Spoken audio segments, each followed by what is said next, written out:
Hey, Lara. Hey, Izzy. How are you?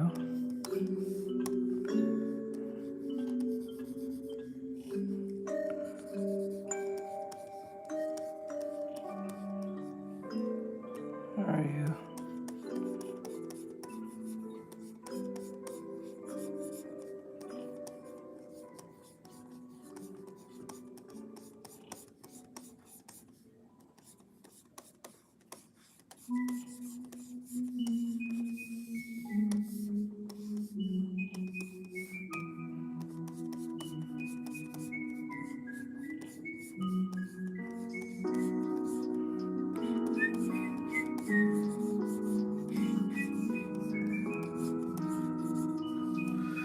Kinda grounded. How you been, dude? I've been alright. Why you got grounded? What did you do? Or what did you not do?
Okay, I didn't keep up with some responsibilities that my mom and dad find with the voice act stuff. So that's not why I got grounded.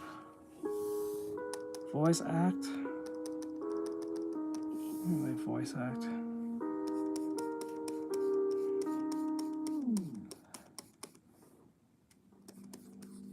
I don't know, voice acting, unless you're talking about voice acting or something like that.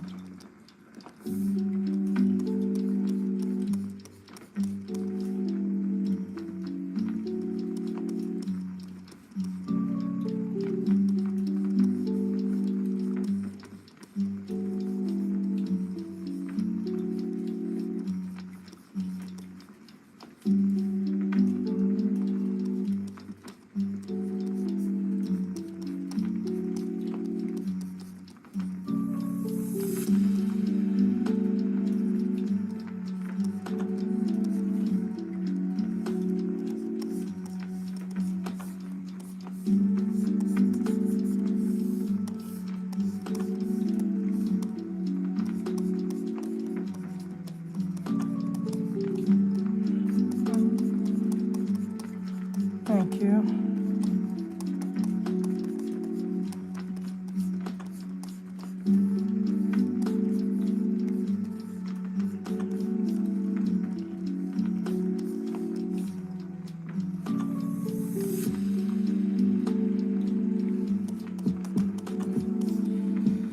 Hello, what's going on?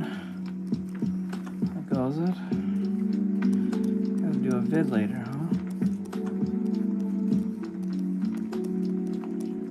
You saying voice acting? You're trying to get into voice acting? So what that was?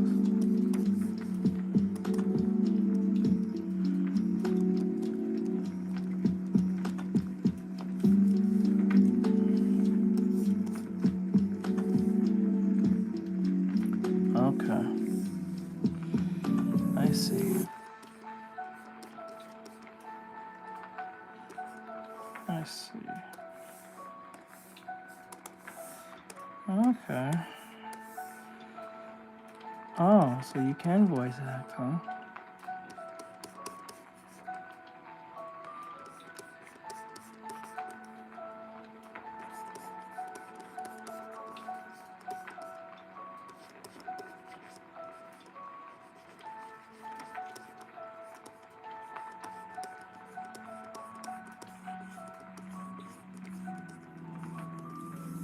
Is it like a legitimate? Are you getting paid doing it? Hey Sarah, what's going on, hon? How goes it?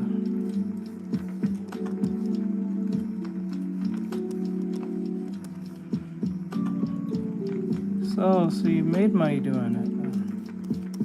I'm hearing that right.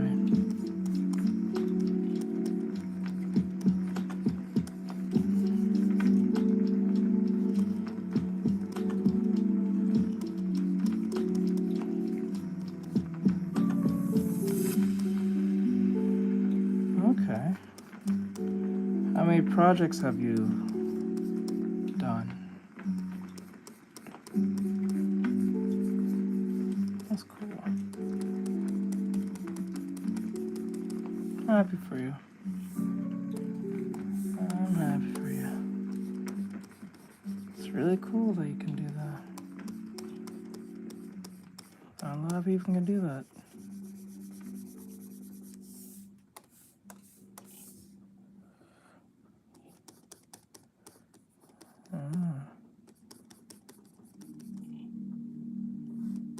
I hear you. Okay. Hope it goes well for you.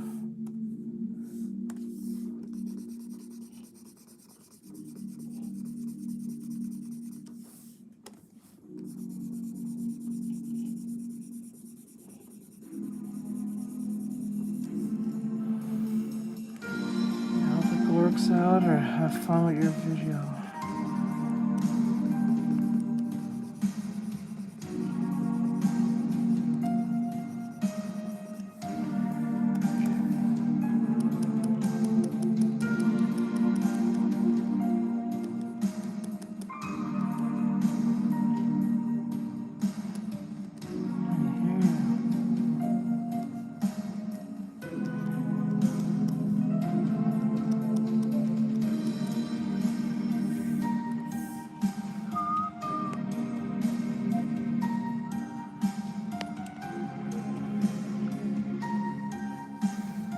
Did you, huh?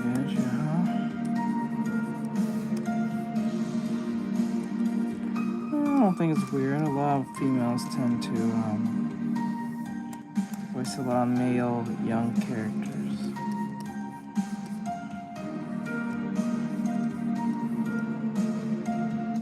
Well, thank you. I appreciate it. Thank you for that.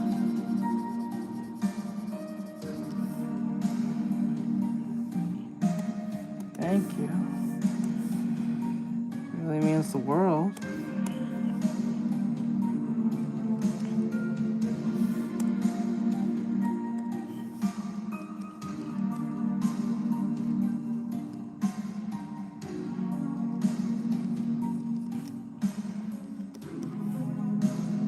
Gotcha.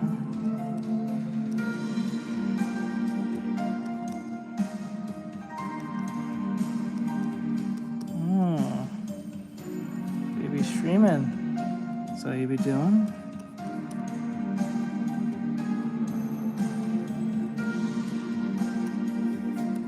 Hello.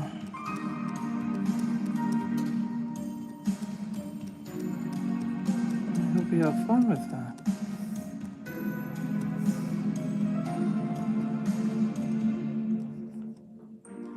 I hope the video ends up being funny or fun.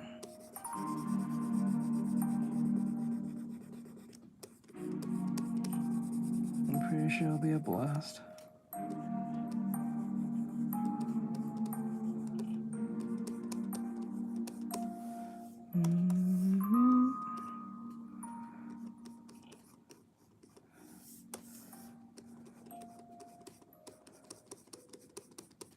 I've been okay.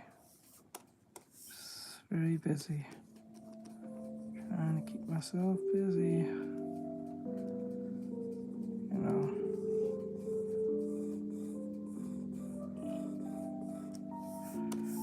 I'm pretty sure it's just been a few days.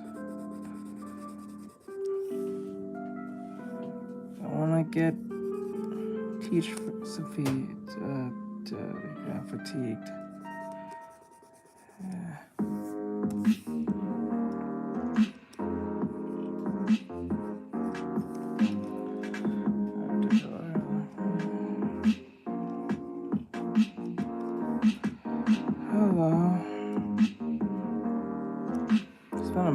month? It's been a month? No way. I don't believe you on that one. It's only been like a few days. You got me confused with another streamer you've not been watching. There's no way.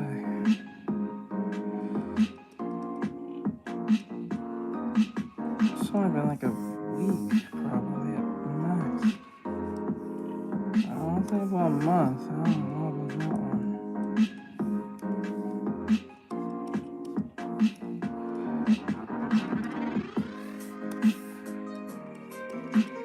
Well, I haven't missed a day.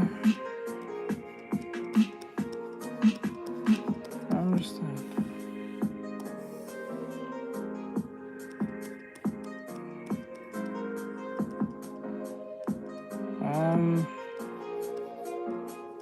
I do have tutorials, but nothing specific on like just straight up just what do you call it? Digital. I do digital art. There are tutorials there, but I didn't make it strictly just for digital art. Just anyone that learn how to draw, but I guess it goes for that too. You can go check if you like.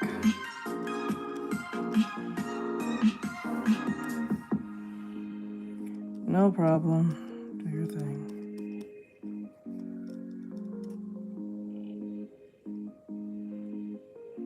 No, those clips do you paint.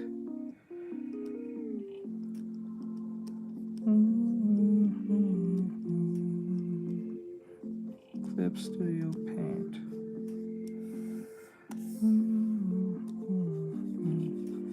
Hello.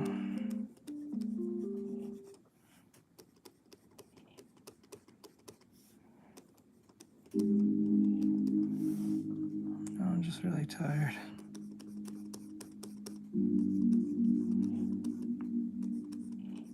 I like to study, huh? I see.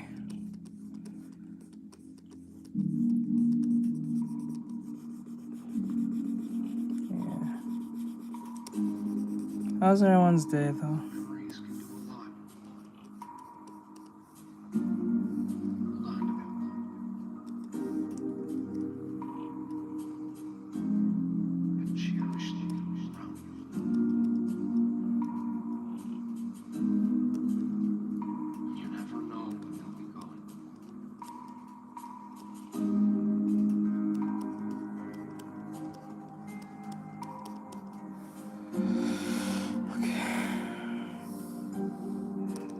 It's been okay.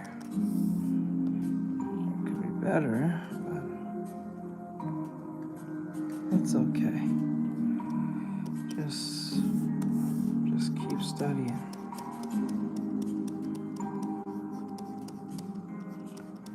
Hello, Charlotte. How goes it? I hope you're having an awesome day.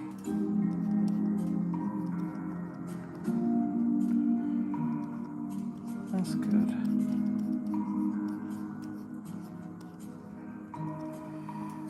Yes, I hope close pretty well.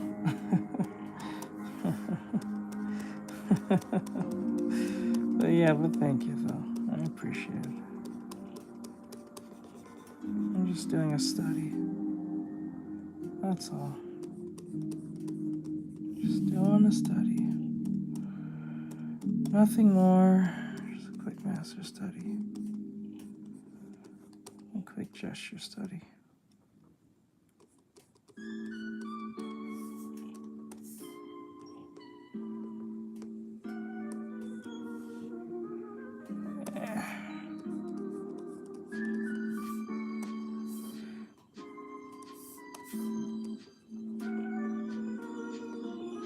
Like that. Okay. There we go.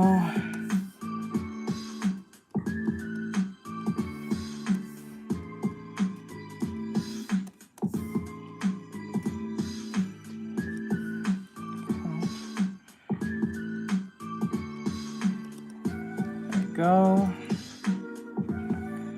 I haven't drawn females in a good while. I feel rusty.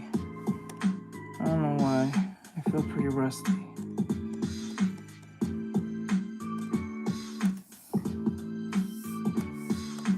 More of a character study, but yeah.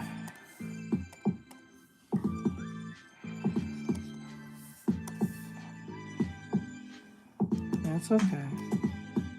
You're fine. It's alright. It's okay.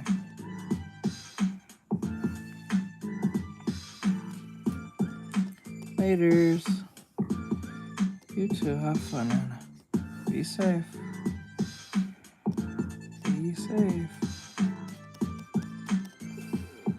Have fun. Okay, there we go. Alright, we gotta distinguish some parts here. That's a little hard to read.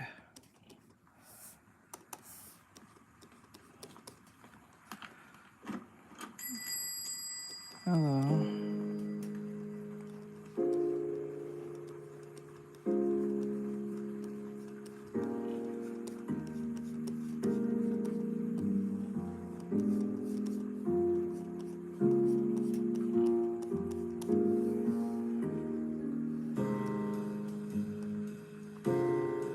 Why would you be confused?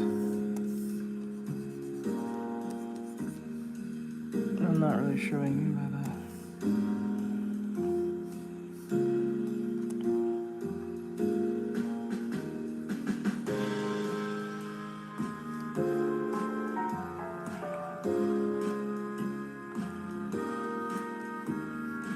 Hello, how are you?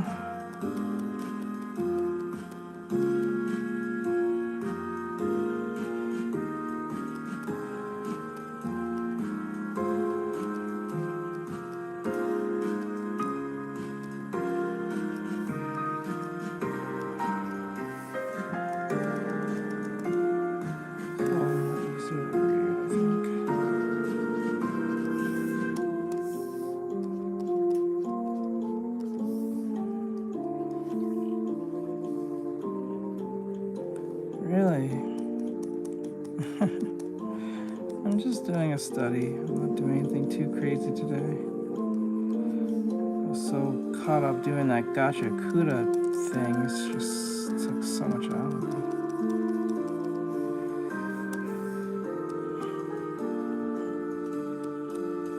I gotta fix the shorts here.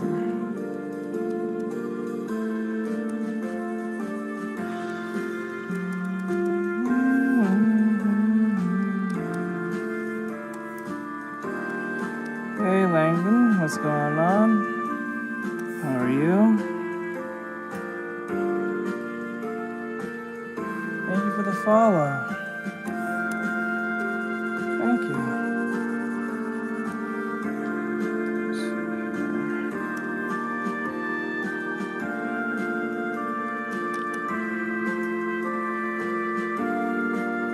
Alright, I'm gonna do that alone.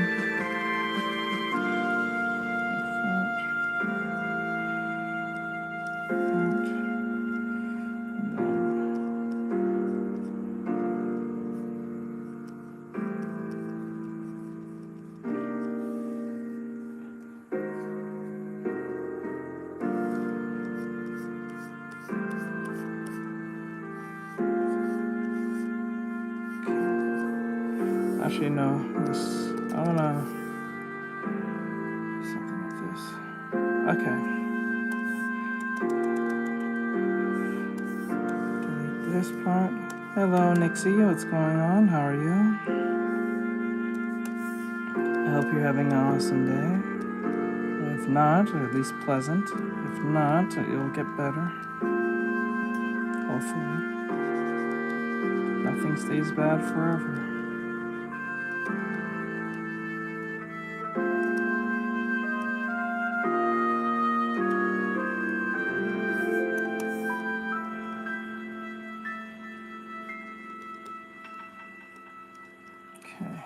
Pockets will be here. Okay, and now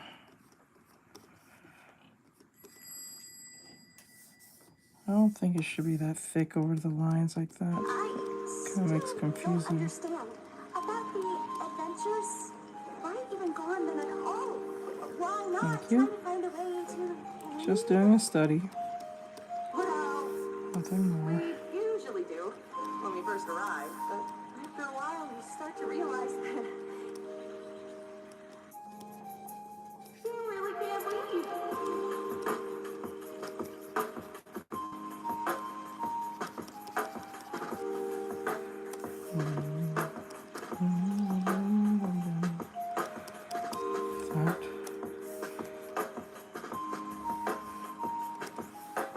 Alright, let's clean up a little bit more, makes it more easier to read this.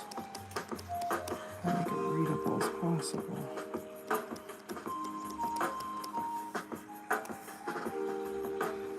Alright, you too, chicken. Do your thing, bro. Do your thing.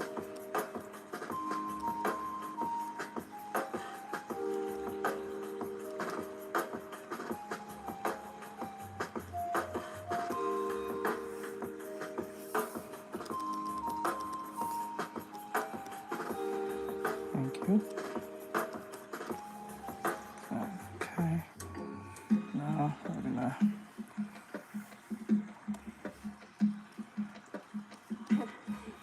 pretty good at it. Can't draw no women in a good while now. Feel a bit rusty, but we're good.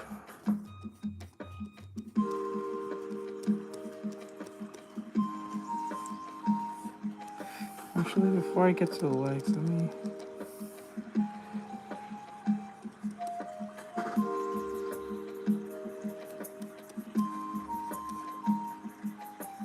Thank goodness this is all a dream. Right here. Oh, you're not gonna find it here. Sorry, bud.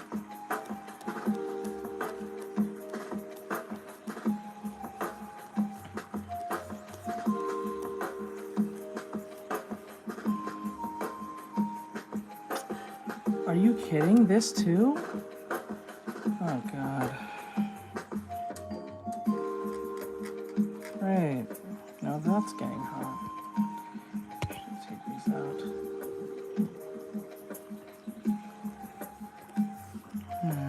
Great. Right in that time. Oh, gotta do something about that later. Alright, let's see what I can add more. Actually, I don't really like the way this looks. I'll redo it. Not to the standard it should be. She said, draw the eyes first, because it brings more light to the character.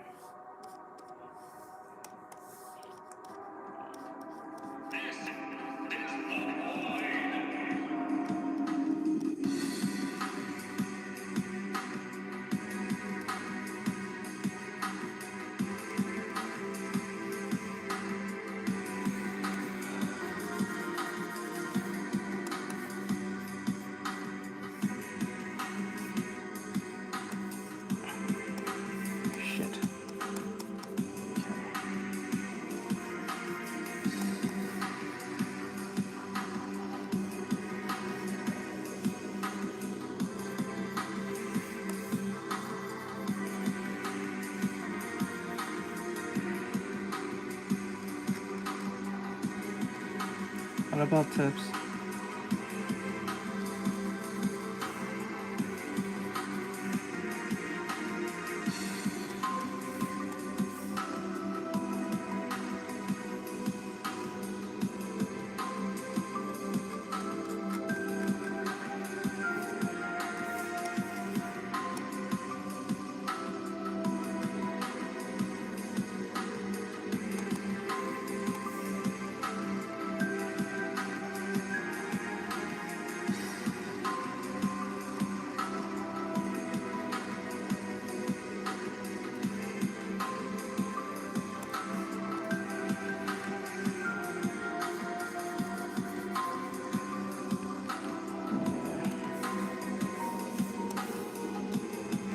Hello, how goes it?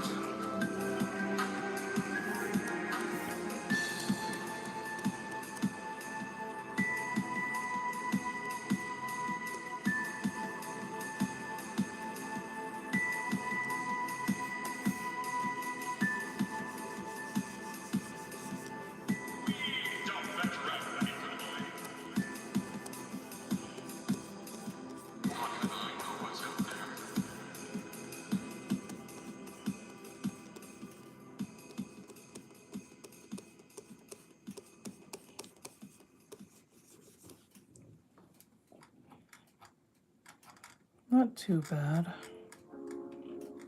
I think it's a little too curved here. There.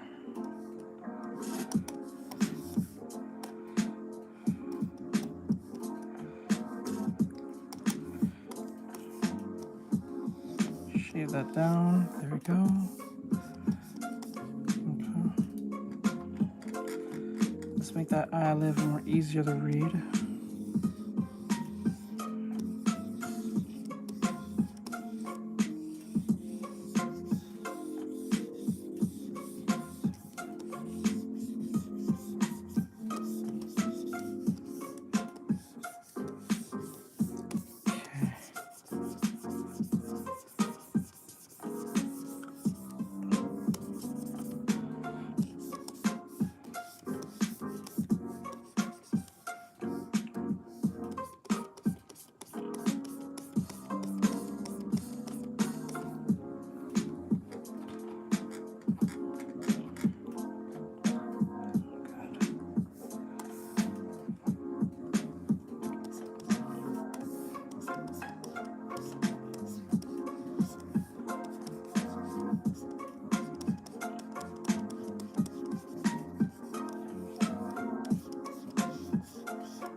Hello, how goes it?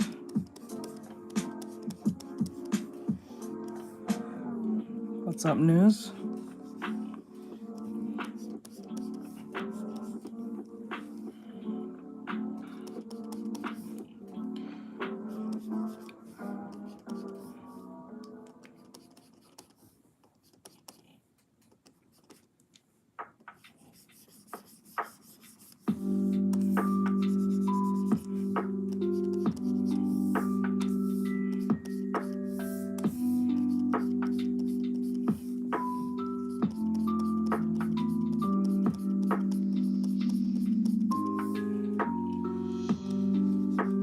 Thank you, Kylie, for the follow.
Hello, how goes it?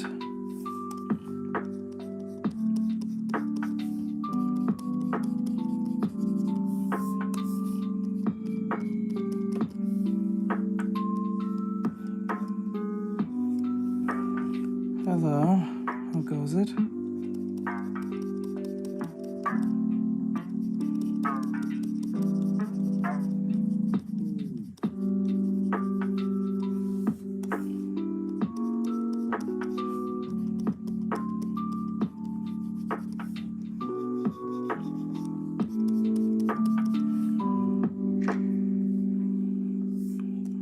Okay.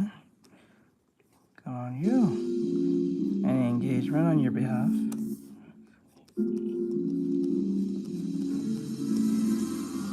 I practice. You're watching me doing my practice.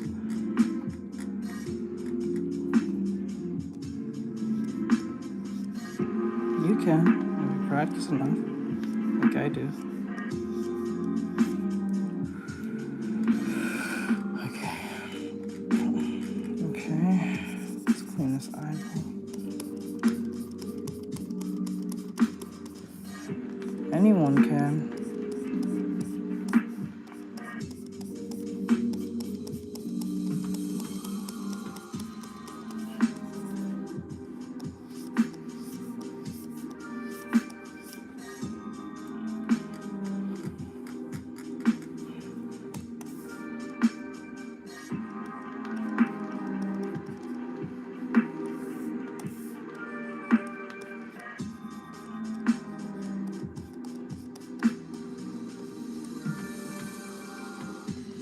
Alright, do your thing.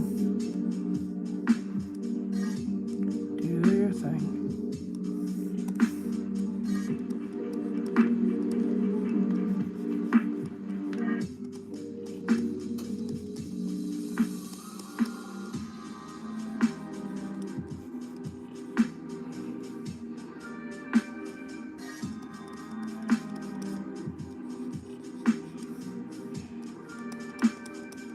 I'm not sure why you're telling me that.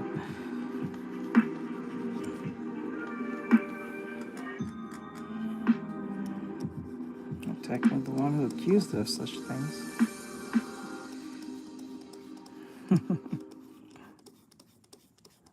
I'm pretty hope you didn't, but then again, I'm pretty sure you didn't.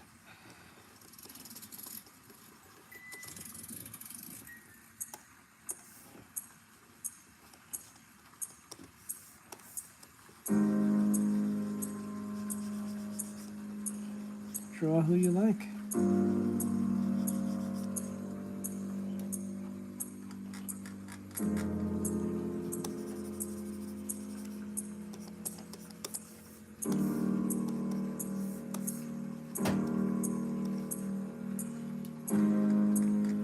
The mouth is a little too sharp. Put it down, lower it, curve it, round it off more. Too sharp.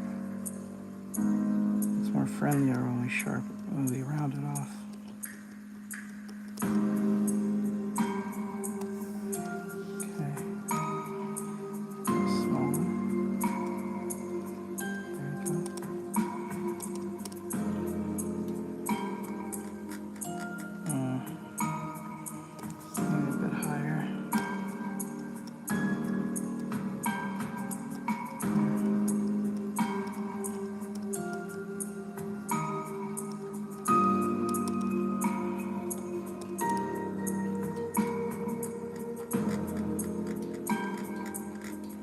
I don't think you should give up just because your classmates are stupid. You can't help that they're dumb. Most people are saying that can't draw, probably.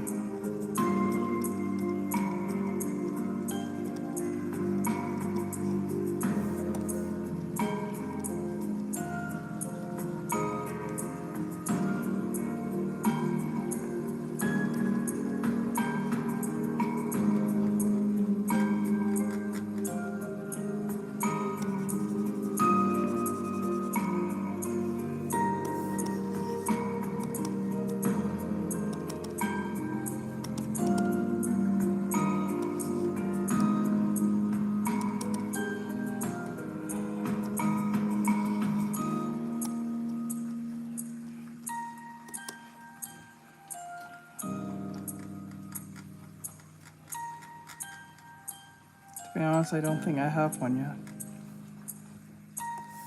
That's just art styles only accomplished once you understand fundamentals. Once you understand fundamentals, your art style is like a handwriting. It's not something you just kind of work at it, but like it just kind of comes to you after a while of understanding fundamentals and practice and placements and stuff. Let's see. I went to school and people started playing my videos at full volume where mocking my voice and calling. That sucks.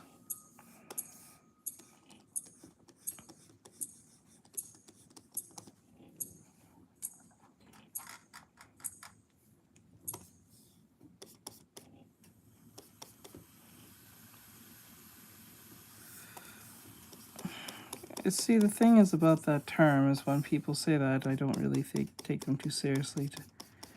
Because if you're a beginner and you're still trying to figure out yours, you don't really have one.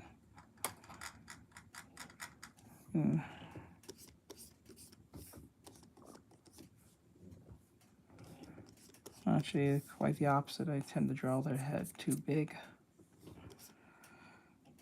That's my big problem.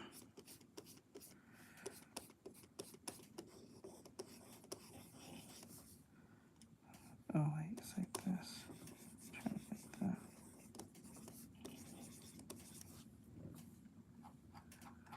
that. Right, now the hair. Okay. Now I'm gonna make the hair. See, the thing is, I notice a lot of beginners tend to tell me that, or novices, or people with a bit of experience. They tend to ask me, I switch up a bunch of styles, I don't know what's mine. You don't have one.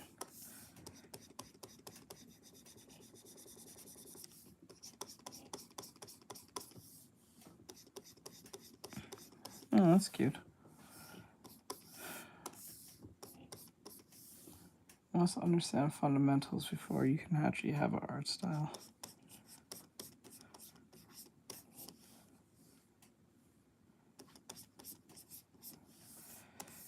Let's see here. Let's see. Get rid of these. Oh, don't need. Oh no. Oh, there you go. Sorry. That is the thing. Okay, so like this. Right, let's see.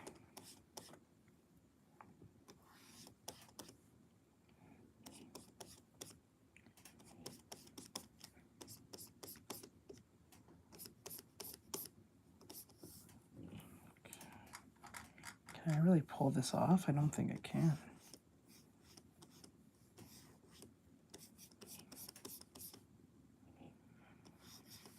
Oh, there's other free programs you can get. I think Krita's one. I think Krita's either free or a one-time buy.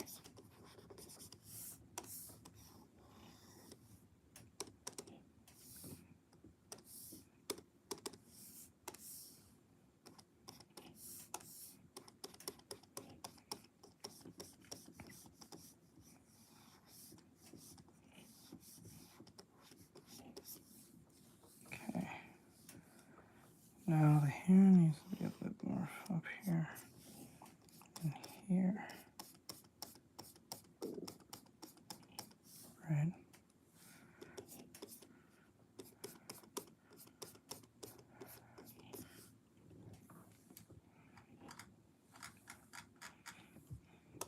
Does it really? Does he really? For a horse?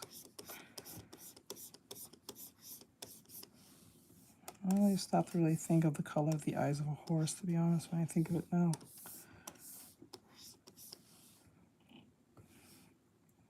Never really crossed my mind.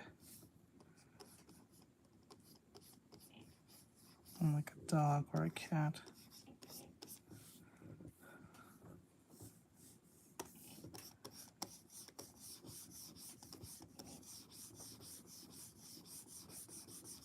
Like that.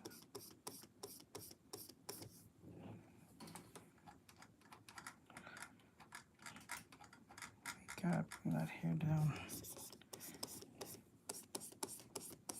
Clean it down, clean it down, clean it down. Clean it down.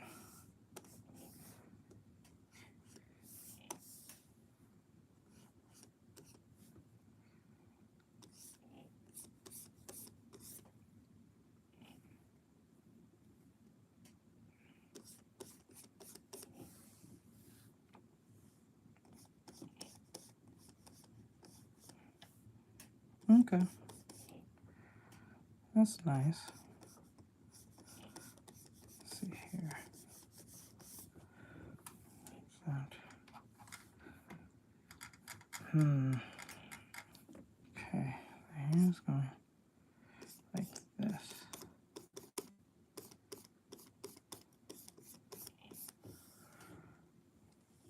See here. That.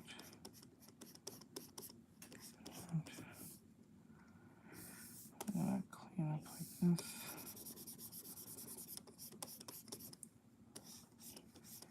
Let's see here. It's not bad, but it could be better. First, let me get some music back in here.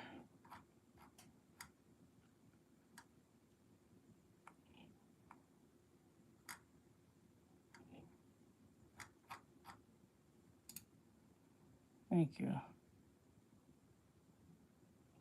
I think it's a little too small.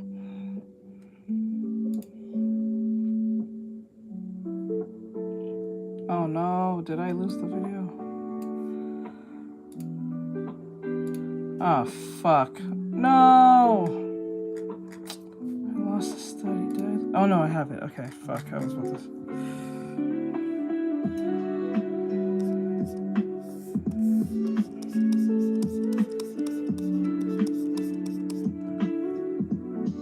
Yes, God. I'm drawing.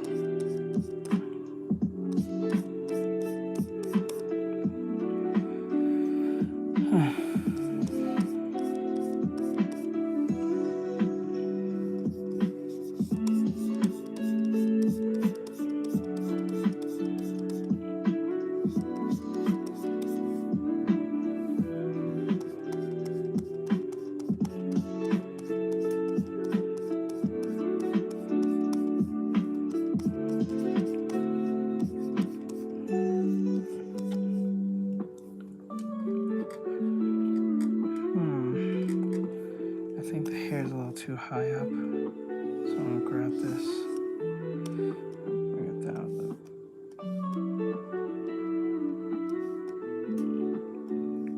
Bring it a little bit more like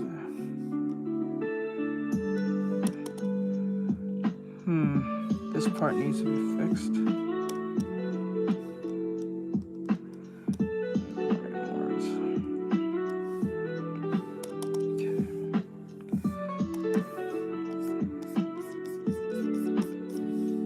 Hey Brian, what's going on, bud?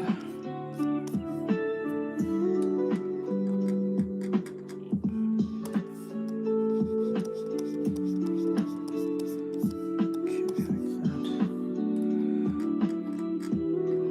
No, I think the problem is that, oh, the chin is too big.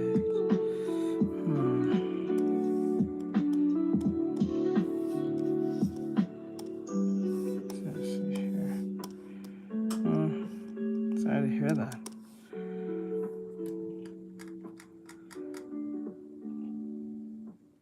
I see. Okay, the chin is a little too long. We need to fix that. First, we'll erase this part. Warp the chin a little bit more.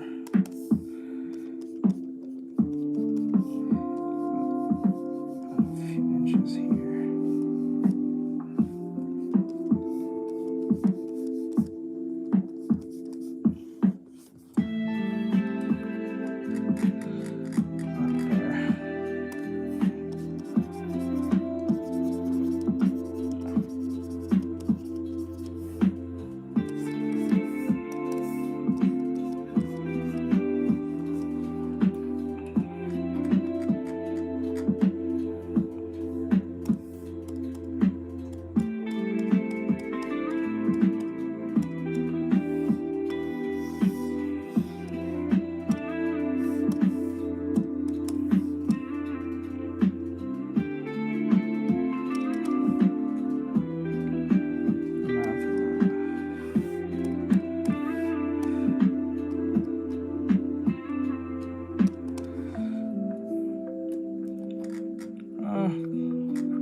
close, but not perfect.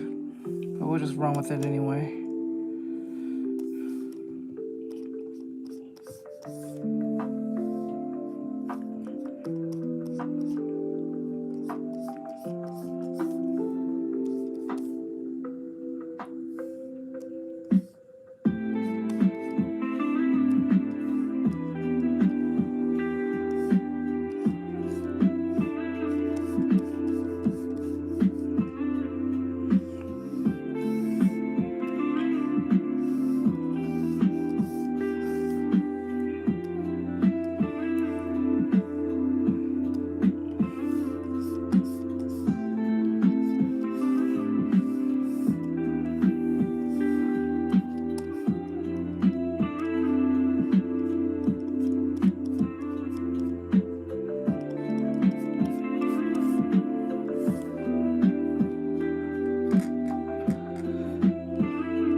Before anyone says it, no, it's not Miku.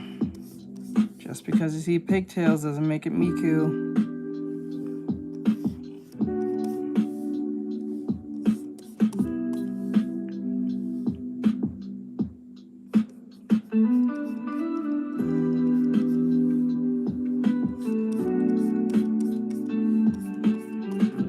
Just like how every buff guy is not Goku.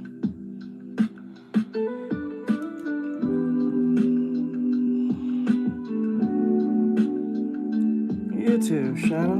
Do your thing, my dude.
Thank you for the follow, I appreciate it.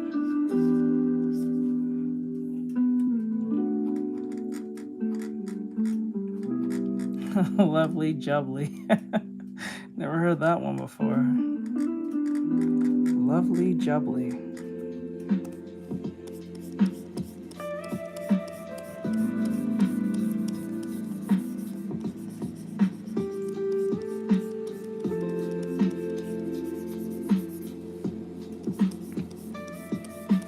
Hello, Sparkly Shay.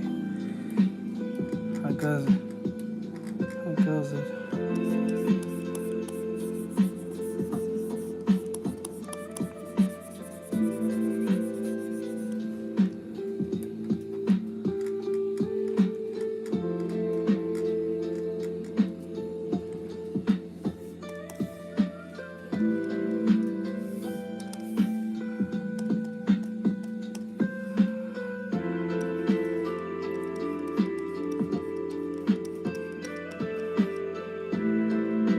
Clips do you paint?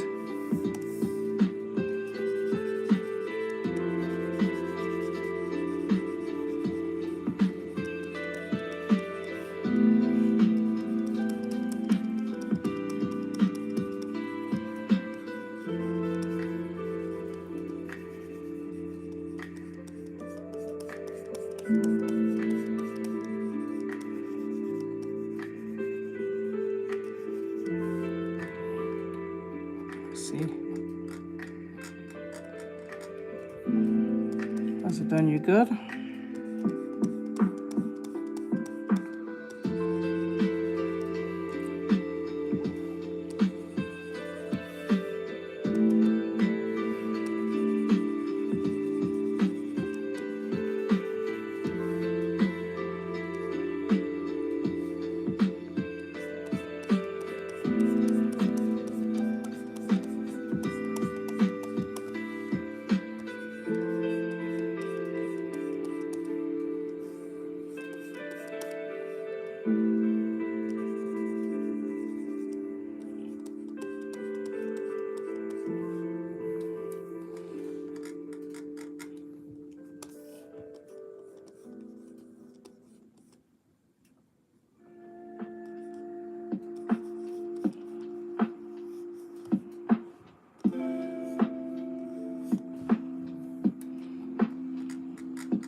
What's up? What's good?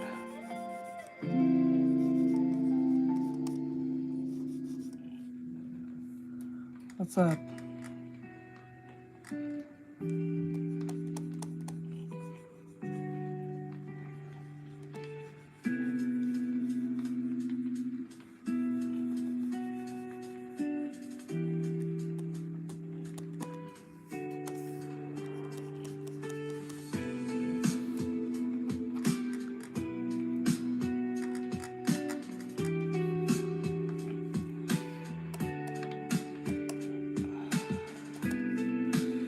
See how she looks so far.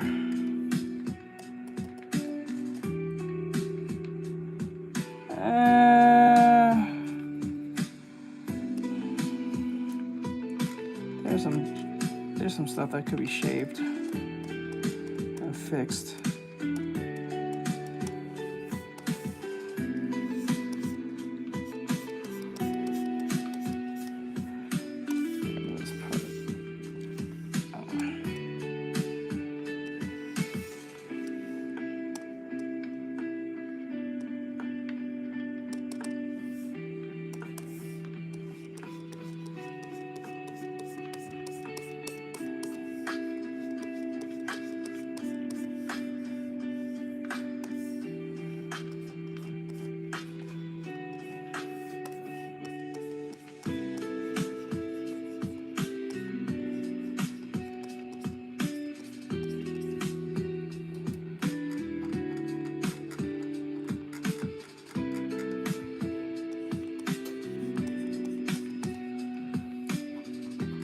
Okay, let's get these legs.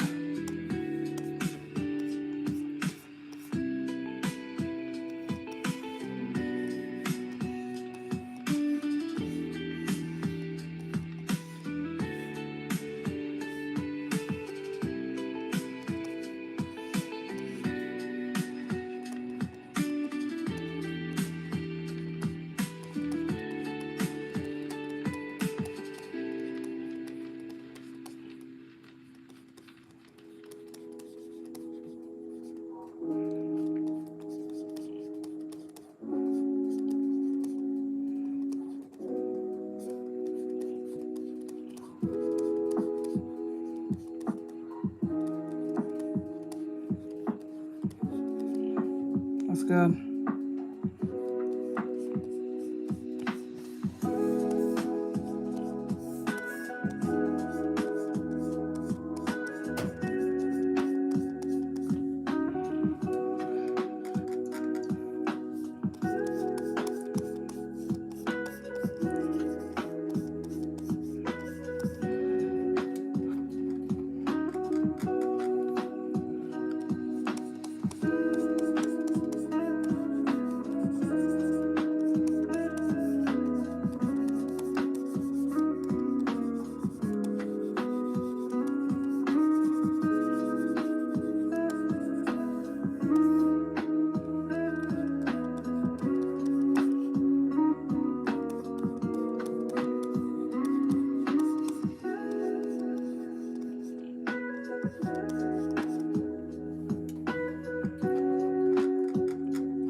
Why are you asking?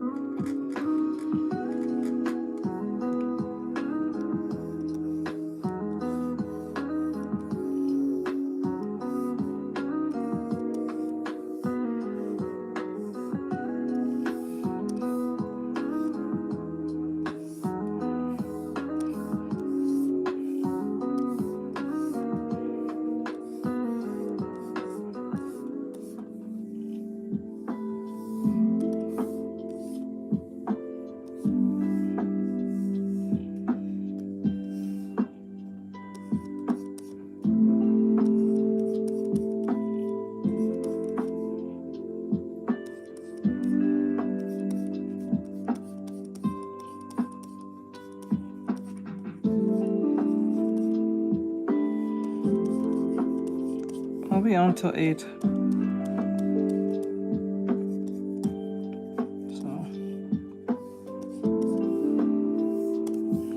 it's 5 something.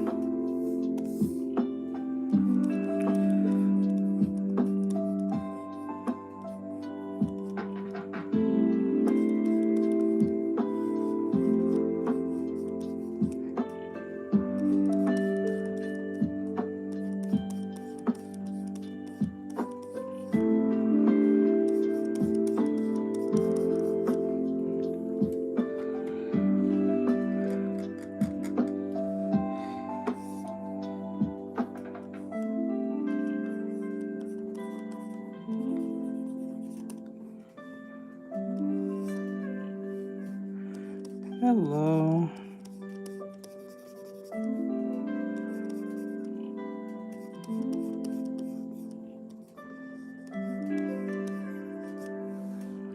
Hello, hello.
Hello, Araceli. What's going on? How are you?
Hey, Sab, what's going on?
Oh, I'm sorry to hear that, bro.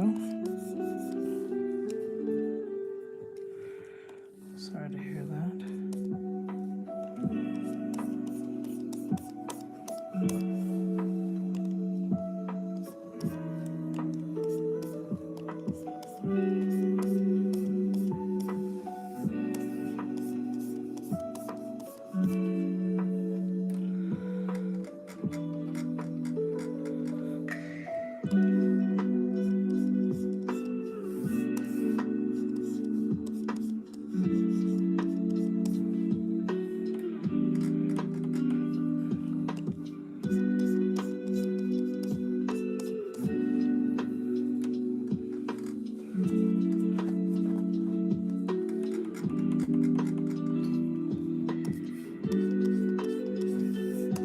I don't draw those things.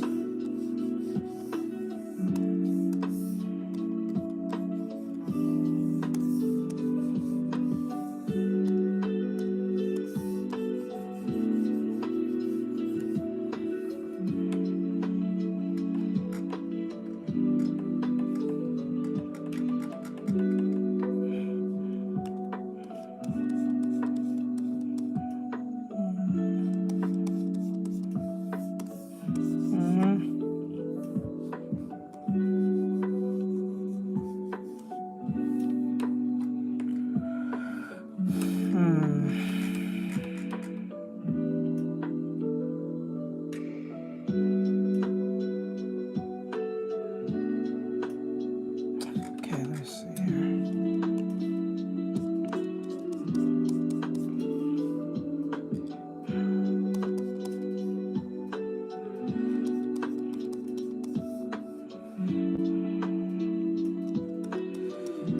No, I just don't draw 'em.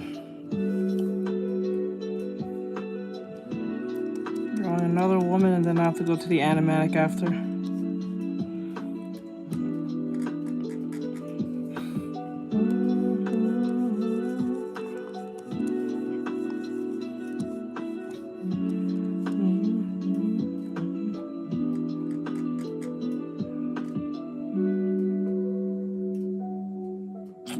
I don't think this looks... I don't know. I know. I know. I am getting sick. Okay.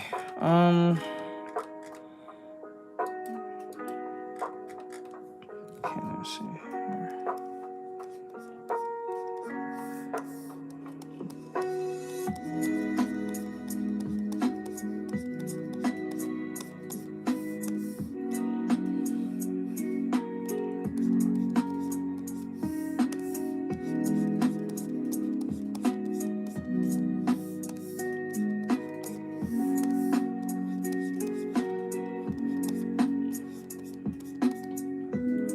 Also too.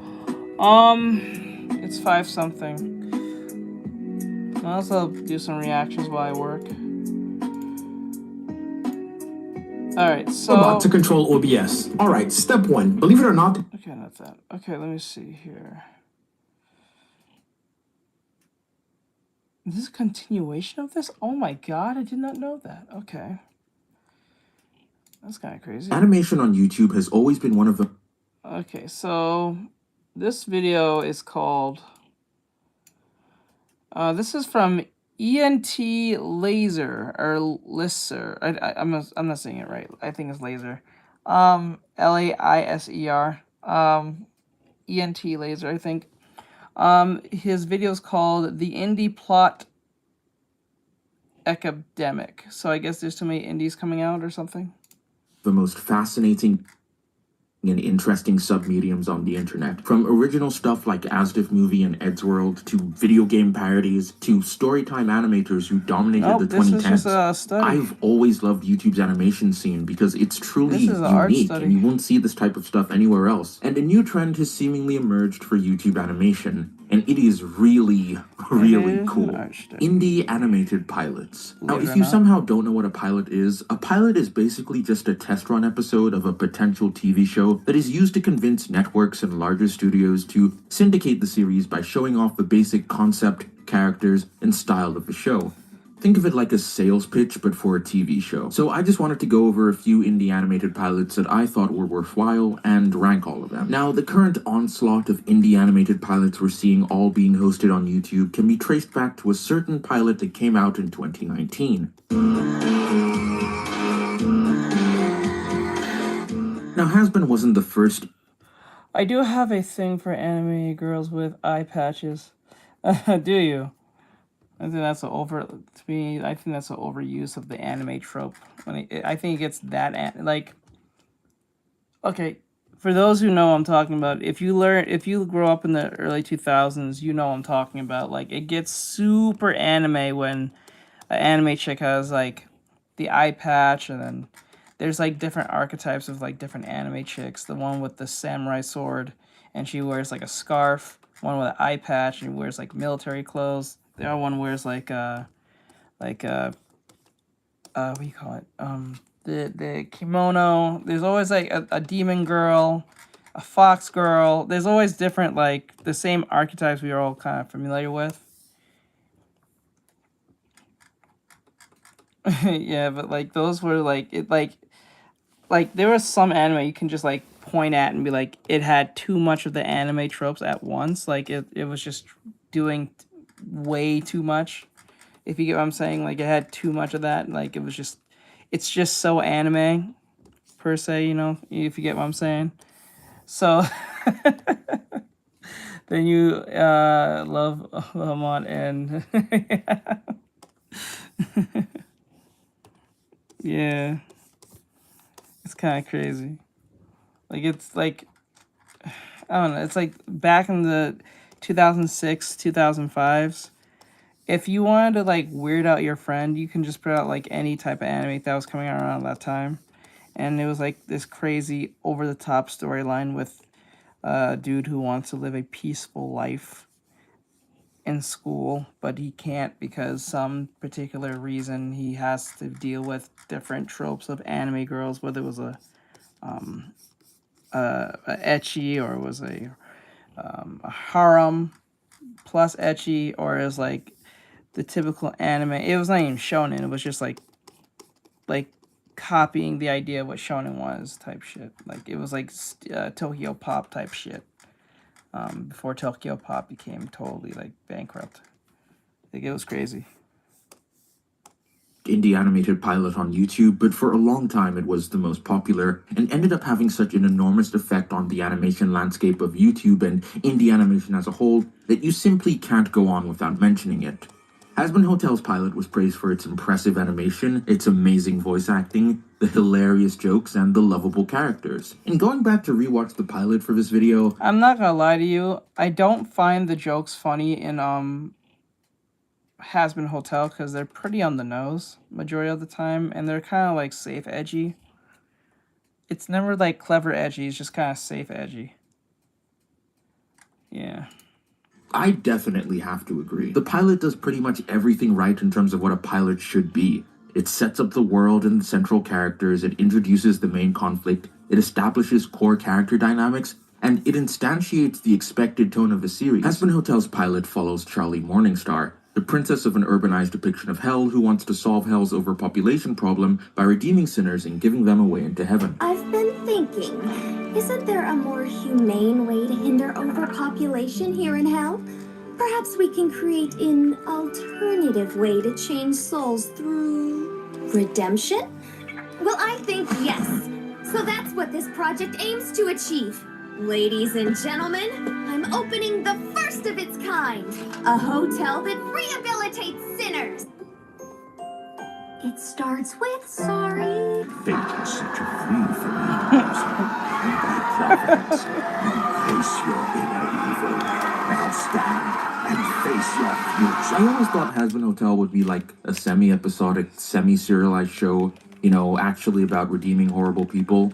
And I guess there were some elements of deeper lore in the pilot, but I don't know. The actual series is like about a war with heaven and something like that. I stopped watching after episode 4. I just didn't find it that interesting. The pilot, on the other hand, managed to keep my attention by having a lot of fun, wacky, and intriguing characters being introduced. There's Charlie, our protagonist. She's bubbly and positive and always tries to make the best of a bad situation. And her childlike optimism clashes really well with the cynical, jaded, and often caustic supporting cast. Angel Dust is a hilarious character because of his constant, inappropriate innuendos. And what can you do, my effeminate fellow? I can suck your dick. Ha! No. And Alistair. Alistair is the biggest potential man in history, but he was really cool in the pilot. The only real criticism I have with the pilot is that it sort of introduces way too many characters at once and gives them all pretty significant amounts of screen time. But I actually think this ended up working to the series' benefit in something I'd like to call fandom-oriented design. More on that later. Hazbin Hotel's success proved that indie animation made by prominent creators on the internet had so much potential. There were so many stories worth telling that had less conventional approaches to style, tone, and writing, and there was an audience for it. I put Hazbin Hotel's pilot firmly in A tier. But it wasn't the only pilot that ended up being incredibly influential.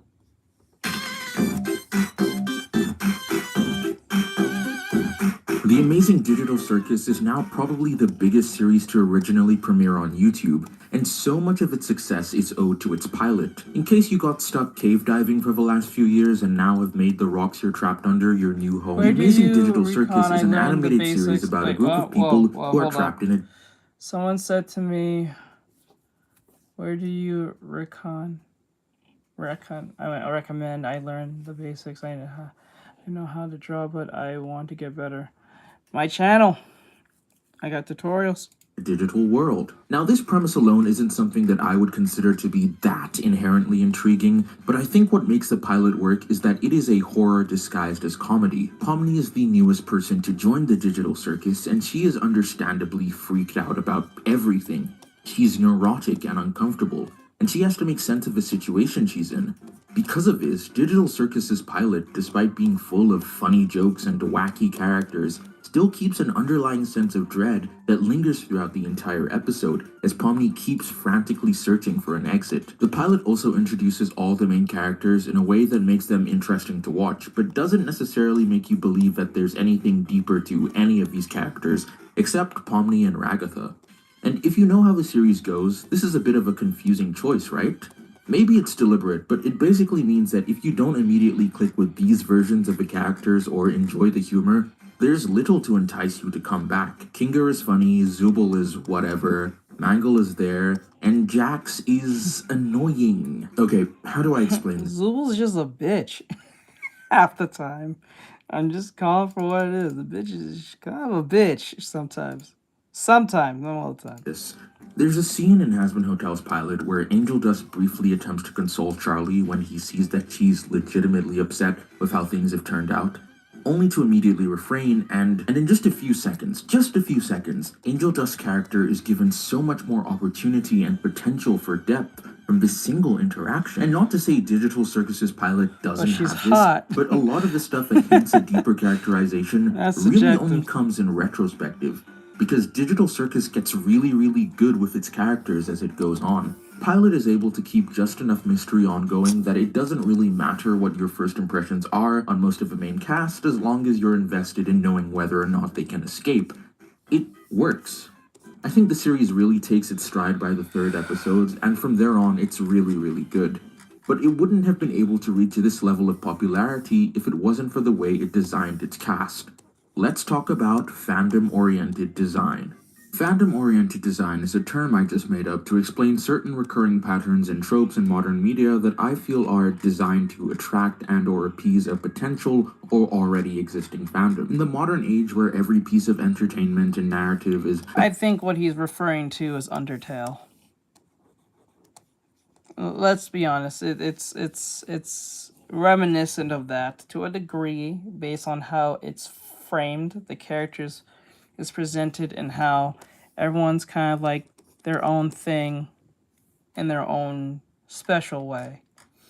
This feels like when I look at something like Digital Circus, I feel like I'm kind of watching like a not a spin-off, but something very reminiscent of Undertale to a degree.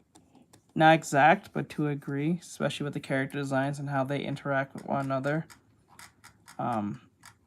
It just feels that type of way to me. Others may not feel that way. Maybe they feel directly different about it, but that's just how it feels to me.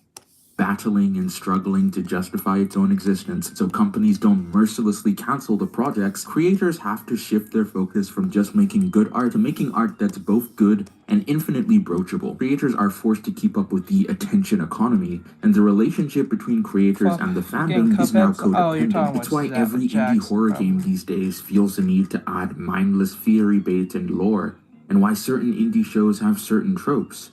It's not enough to have people enjoy your show, they need to be talking about it, drawing fan art, making fan edits. And honestly, I don't think fandom-oriented design is intentional most of the time, but rather subconscious decisions that just kind of end up floating to the top of a pool of ideas. It can feel kind of cynical when a series like Hazbin Hotel and Hell of a Boss has a bazillion characters that are clearly designed to appeal to as many people as possible, while somehow also being still confined to that specific type of person who's obsessed with multi-fandom. Alright, this all sounds a bit cryptic and incomprehensible to anyone who doesn't really know what I'm talking about, but if you know, you know. You know? All in all, I put Digital Circus in B tier. The great thing about this series is that its wide cast of quirky characters are the heart of it. So it doesn't feel like these characters were just designed to be marketable plushies. In fact, there's only one pilot that's made me feel like its characters were a cynical attempt at fandom bait, and that pilot is... The existence of the grossly affluent is a moral obscenity. Now, I want to start off by saying that anyone who is able to create their own indie pilot is probably insanely talented and hardworking, and I don't want to disparage the amount of effort that went into this. There are so many artists out there who spend all their time daydreaming about their stories and writing unnecessarily long character descriptions for a comic or an animated series that's never going to come out because they're too lazy to actually make it. So anyone, and I mean anyone, who is able to put pen to paper, gather a team, and actually create a fully animated pilot deserves nothing but your respect. That being said, out of all the cartoon pilots I've seen, Ramshackle is my least favorite so far. And I don't think it's because it's bad or anything, far from it. I just think it comes down to a mix of personal preferences and Ramshackle feeling oddly derivative of stuff you've just come to see heavily in animation fandom adjacent areas on the internet. I don't know how to describe it other than this pilot feels like it was made in a lab, specifically designed to appeal to a version of Tumblr, TikTok tweens that would... No shit. When you look at it, you can tell. Like, come on, you know it's from Tumblr, TikTok, Twitter, fucking pretty much. Absolutely have this be their profile pictures Steven for like a Universe month type before motherfuckers. moving on to their next hyperfixation. The pilot follows 3 poor young adults living in the town of Ramshackle, an extremely classist town, when they suddenly stumble across a baby in the trash and decide to raise it. Okay, so from this description, you probably think the story is going to have to do with the baby and how these 3 hobos are going to raise it or take care of it. You know, like Tokyo Godfathers or something. But here's the first twist about Ramshackle's pilot, and probably the most memorable thing from the entire pilot. This is not a baby. It is an angel. A terrifying, biblically accurate angel. And this show, if it were to get more episodes, it's not about these 3 poor hobos raising a baby. It's actually about, well, you see, it's about, This is where the problems kind of start for me. I don't actually know what Ramshackle is about. The subversion at the end of a pilot is cool and all, but it sort of makes you feel like you have no idea where the series is going. And a series doesn't have to follow its pilot religiously, but it's a really good way of indicating to the audience or a production company what the series could potentially be about. The problem is that Ramshackle's pilot treats them finding the baby. Okay, before we keep going down this path, I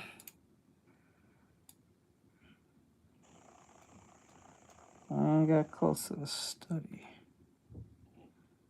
I forgot to put the horns.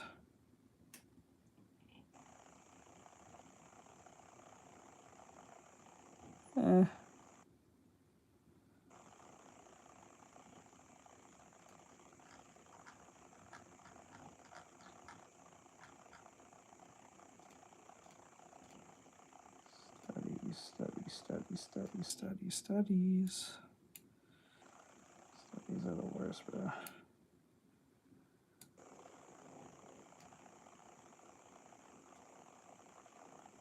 Mine's? I don't know. Kind of like the original. Mine feels like a cheap-ass knockoff, to be honest.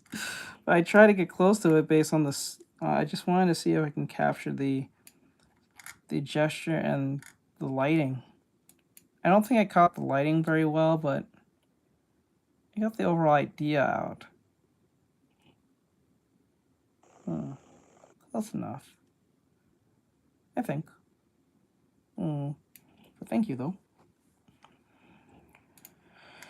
I didn't want to go all in on it because I'm like, this is just a study. It's because we tend to make that mistake where it's supposed to be a study, not a artwork. I want to see something real quick.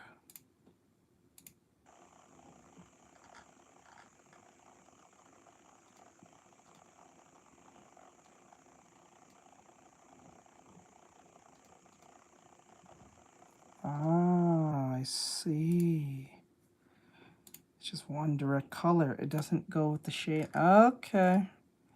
That's annoying, but anyway. As the hook of the story. So once you've subverted that, there's just not a lot left to keep me interested. I don't find any of the main 3 characters to be that likable or interesting, honestly. Vinny is a generic tough girl, Skip is a generic golden retriever that only seems to exist to contrast Stone.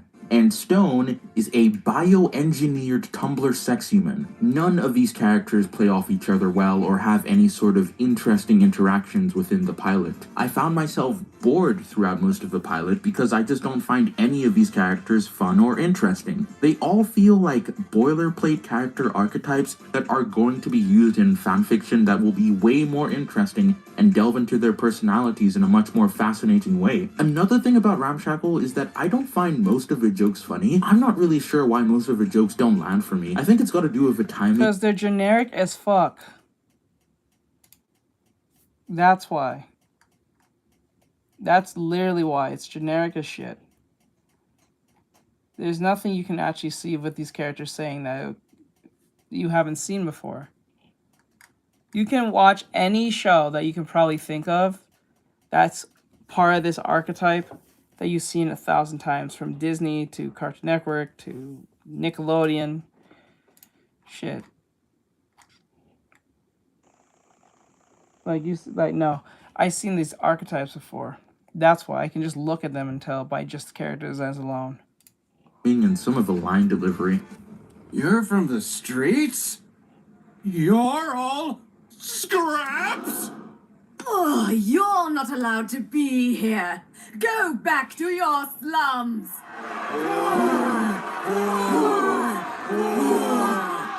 I want to speak to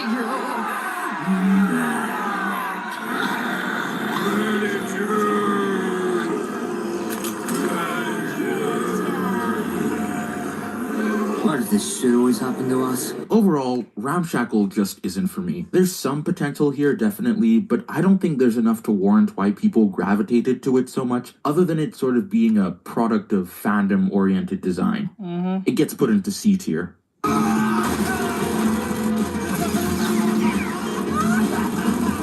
Oh my goodness. Lackadaisy is easily one of the best, if not the best indie animated pilot I've ever seen. I have never been so easily sold on a series just from the pilot alone.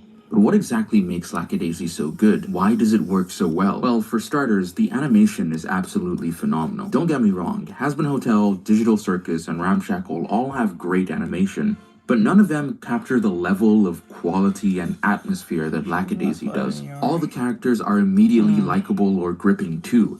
There's definitely a lot of mystery and intrigue as well as implied backstory, but it works well because none of that ever stops the characters from being distinct and having moments of memorability.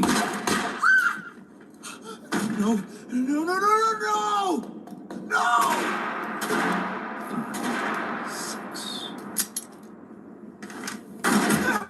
It's a moment that says so much. This guy is in a firefight right now, and he neglects his own safety and completely panics because he thinks she could be in danger. This, paired with a few dialogue exchanges earlier, implies that there might be something romantic between these two. Lackadaisy shows you just enough to keep you invested. Like, I want to know why this black cat is so grumpy. I want to know how these three loose cannons ended up being moonshiners. I want to know what's up with Freckle. Why does he seemingly go insane when he's given the Tommy gun? These are all fascinating questions that the pilot sets up. It also helps that, unlike Ramshackle, the pilot actually has a central conflict that allows us to learn more about our characters pretty naturally, while also being exciting. I don't know, three criminals getting into gang warfare is more entertaining than a baby pageant show. Lackadaisy also knows how to keep its pace flowing without feeling like it's going too fast or dragging on. 22 minutes go by and it feels exactly like 22 minutes have passed. The pilot does everything right. It shows the potential of what could come. A tier, easily. And it seems I'm not the only one who sees this potential. Glitch Productions, the studio behind the amazing Digital Circus, picked up this series for a full season. Glitch has sort of become one of the biggest names in independent animation ever since the success of Digital Circus, which leads me to the penultimate pilot I'd like to talk about.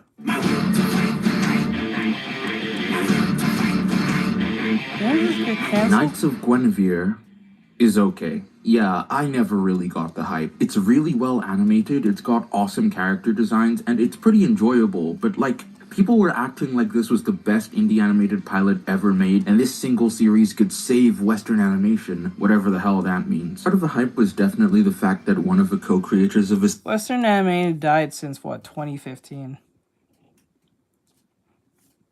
It died since 2018. I mean, 2015. That was the beginning of the end when everything just came to fruition.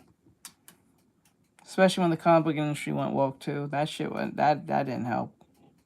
Everything just went woke, and then that's when things went horrible. Series is the creator of the Owl House. As far as characters go, Andy and Frankie are a fine duo. I think Frankie just has a lot more going on for her in this pilot. Andy's cool and all, but she's just kind of there. And once the plot becomes clear, she sort of takes a backseat in my mind. See, the thing is, I don't blame the liberals for that. I blame the extreme liberals for that. Like, if you're a modest, like, liberal or somewhere in the middle, I don't blame you. I blame the ones who are so fucking far gone that they can't be helped, and they end up being in positions of power. That's the ones who I don't really like getting along with very much, because they don't know when to stop and don't know when to let things go and just let something die and just leave it alone. Not in a long time, to be honest. Not in, like, personally in a long time I've known. I know they exist. clearly got some weird shit going on in her head with the talking holographic I'm hoping toys, they still and Sparky exist. is definitely an abusive father figure to her, so there's just so much mystery with the way certain scenes are shot that make you raise questions about her character. And the coolest thing about this pilot is the mystery. There are so many weird and interesting questions that pique my curiosity. Why did the Gwen model at the beginning choose to escape? Why is the princess so obsessed with her? Like, seriously, what are these scary giant robots and why can they scream? Why do they bleed? They've got such cool, freaky designs too. I love how uncomfortable it makes me. I wish the characters were more instantly likable. There's a balancing act that needs to be done when introducing all the mysteries of the story and giving our characters enough time to make the audience like them. But I like to also imagine that they're planning to develop on most of this stuff as they go on, so I guess it doesn't... I'm not gonna lie, it just looks like a more refined Steven Universe. Not saying it's bad, I'm just saying it just looks like Steven Universe, but refined. I really don't understand the hype of this show. Is it even worth watching? I heard everyone was hyping up for one straight month, and it never. I haven't heard nothing about it since. Like, in all honesty, is this worth watching? No. I said the art style. What's up, bro? The art style looks like a refined Steven Universe. Really matter. I also think the world has potential to be either super interesting or super frustrating to learn about. Kind of like the Owl House, funny enough. Despite the pilot being 25 minutes long, there just isn't a lot to say definitively about the series. It has the potential to easily be Glitch's best series, but it's impossible to say if it's going to live up to its own hype. But I think it more than succeeds as a pilot. I'm giving it a B tier, but this B tier is like a higher B tier than Digital Circus. My Little B+, Pony, I didn't see that guess. one coming.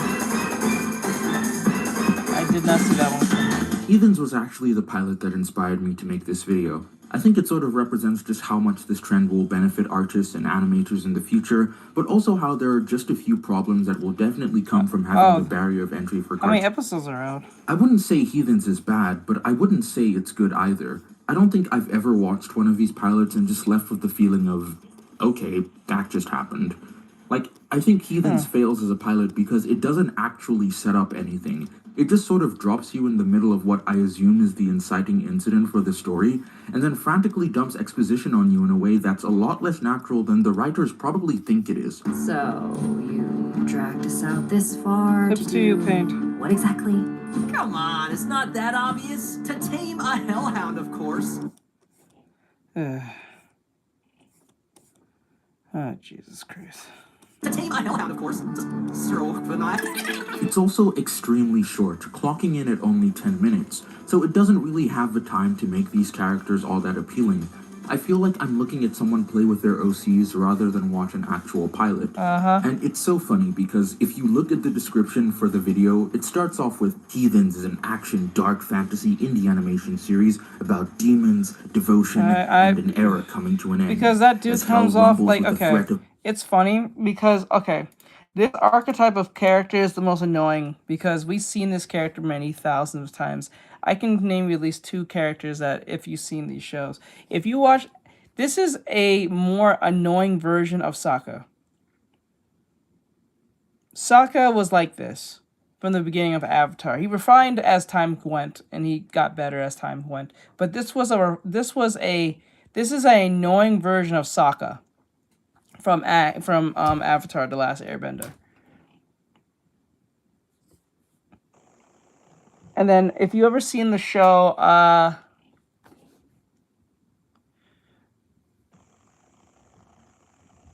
no, because he was the new archetype of his own kind.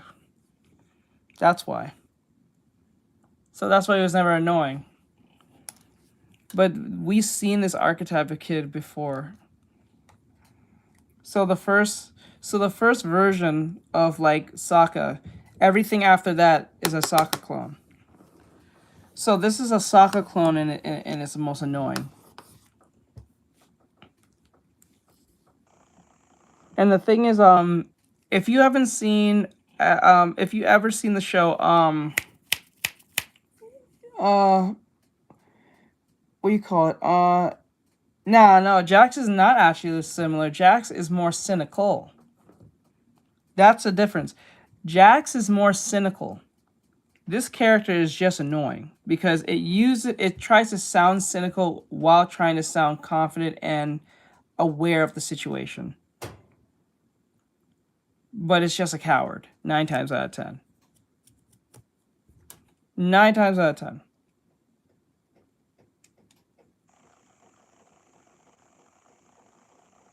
Angel Dust doesn't count because Angel Dust is an archetype of its own.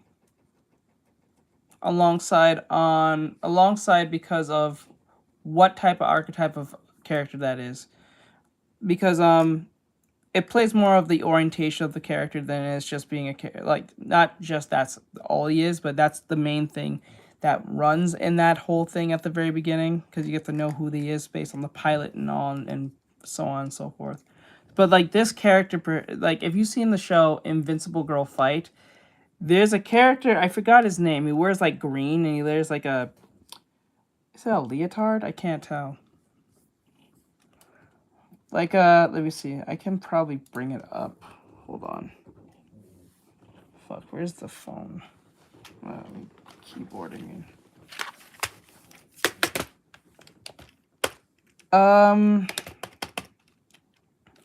Invincible Girl Fight, I think it's called. If you ever seen this show, I'm saying. If you ever seen this show, you know what I'm talking about. It was pretty recent, but I don't know if it got canceled or not, because I think it was on Toonami at one point.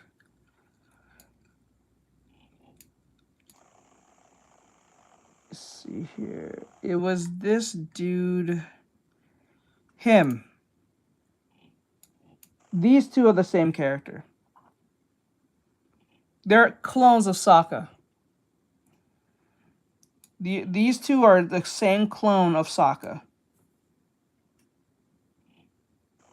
They're clones, but they're more cheapened clones. See, the thing is, Sokka was never annoying for most people because he was his own character type, archetype. Okay, I should be back now. Fucking phone got hot. I don't know how loud that is into your guys' ear. Okay. That might be loud for all I know. Alright, can you guys hear me?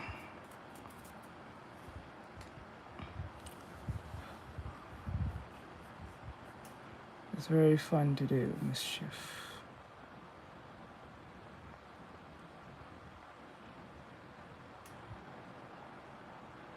Yep, phone got hot.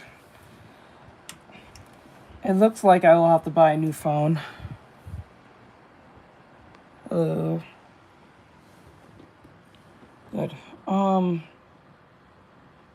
Ah, shit. Oh my god, hold on. I just realized I should have never plugged that out. I gotta get back up. Hold on.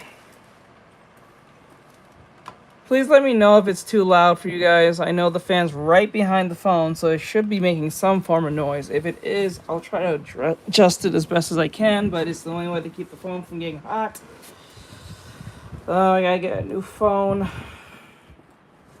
So annoying. I don't got money to buy a new one. Fucking annoying.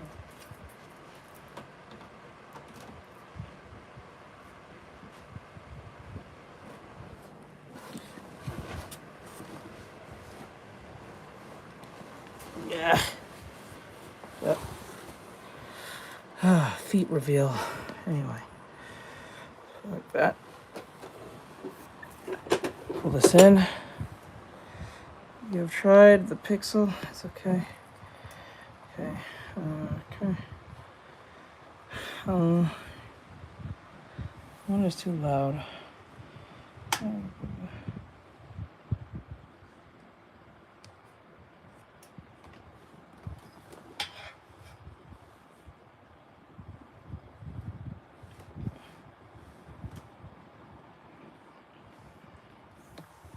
You know what? Let's make this higher so I can see it. There we go.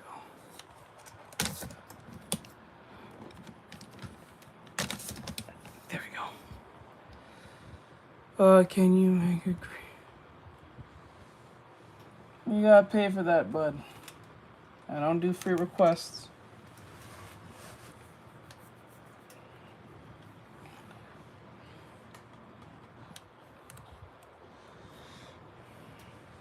It's like if you take... It's like if you take My Hero Academia and replace the idea of heroes with wrestling.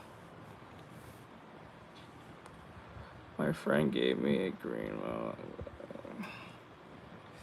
So yeah, back what I was saying, these two are technically the same character in personality type and archetype, but they're just carbon copies or cheap carbon copies of Sokka. So that's usually what's happening here. Yeah, so if you got to like, I think I was on episode 6 or 7, I don't remember. It's been a while since I actually watched it. And I think it got canceled because of Tanami. I'm not totally sure. No, I think it moved to HBO. No, actually Tanami did not get canceled. I think they moved Tanami to HBO, which is weird. If I remember right. But yeah. But these are the same character. It's also extremely short, clocking in at only 10 minutes, so it doesn't really have the time to make these characters all that appealing. I feel like I'm looking at someone play with their OCs rather than watch an actual pilot. And it's so funny because if you look at the description for the video, it starts off with Heathens is an action dark fantasy indie animation series about demons, devotion, and an era coming to an end. As hell rumbles with the threat of an infernal war, follow a crew of 3 ride-or-die demonic friends as they navigate the underworld, chasing meaning through a whirlwind of bounties, brawls, and high-stake heists. And that all sounds really cool, but none of that is reflected in the pilot. The animation is nice, and I think the art style, while a bit unconventional, still looks pretty good. Heathens feels very similar to Ramshackle in a way I can only describe as this type of pilot could only exist in a world where Has-Been has already laid out the groundwork. Heathens is just really generic when it all comes down to it. The main 3 characters are just archetypes you've probably seen 100 times. Yeah, he grew over time, but when we first was introduced to him, he was just a dude, right? He didn't really have an archetype that you can really compare him to at the time. Unless you're going with Disney, but then again, Disney had their own type of archetype on their own of character and how they write them.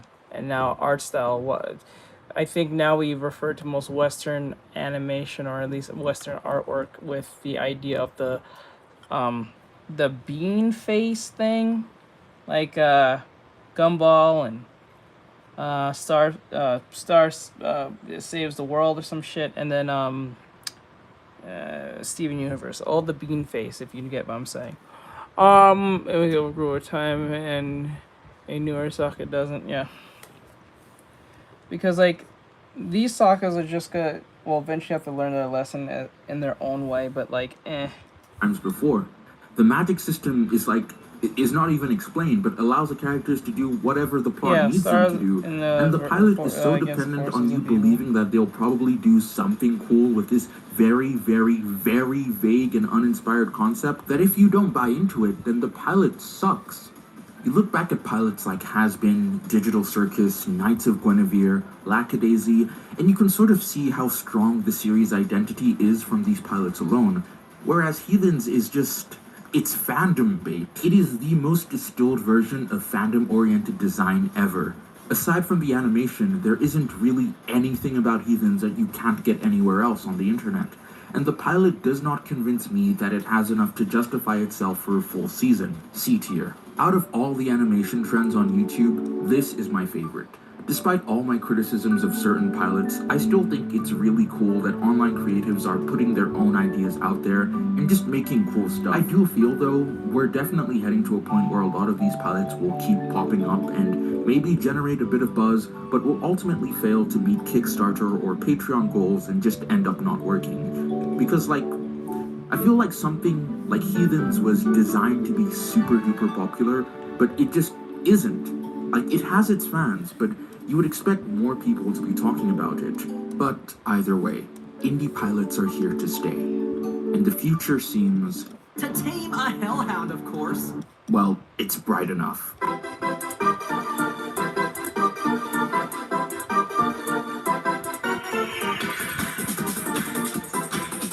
Yeah.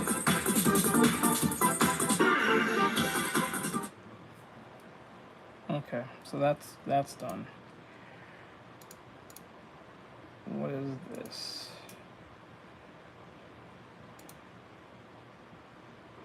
Masters of the Universe. Let me see here. Oh, this is from Maury. YouTuber. The dude got deported. Let me see here. The Vitaly dude got deported. Vitaly has finally been deported. Just landed in Russia. It's minus 34 Celsius, and your boy is headed to the front lines. Wait. I'm free, baby! Wait, if you're in Russia, won't they send you the war? Now, ladies and gentlemen, this update comes after the fact that Vitaly has been locked up for 290 days in the Philippines. And we all already know how the Philippines is. He says, after 290 days in the Philippines, jail with rats, cockroaches, and plus 35 Celsius degree weather, I'm finally free. They really tried to break me, but it built me. Out of the 290 days I spent, 91 days in complete isolation. They wanted me gone, but I'm here. All glory to God. Without faith, it wouldn't be. This man's an idiot.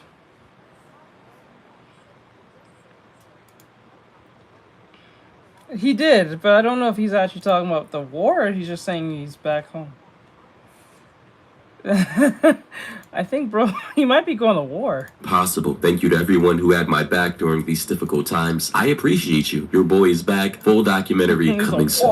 And ladies and gentlemen, basically to sum it up, because I'm not going to do the entire timeline of why he got arrested, he basically, Vitaly decided to take the Johnny Somali route, but instead of getting the luxury of being able to walk around freely and roam around the country, because Johnny Somali, technically speaking, although he's quote unquote stuck in the country under a travel ban, he can't leave the country because of this ongoing investigation. He still has the privilege to basically go anywhere he wants in South Korea, roam around, eat, get hotels, live in housing as long as he has money. Whereas Vitaly in the Philippines, oh god, they took that shit seriously with him harassing like old ladies and, you know, filming people without their consent. They took it seriously, locked him up, and then eventually, I suppose, through many different appeals, they eventually just deported him, and he's now been sent back home to Russia. I'm about to go.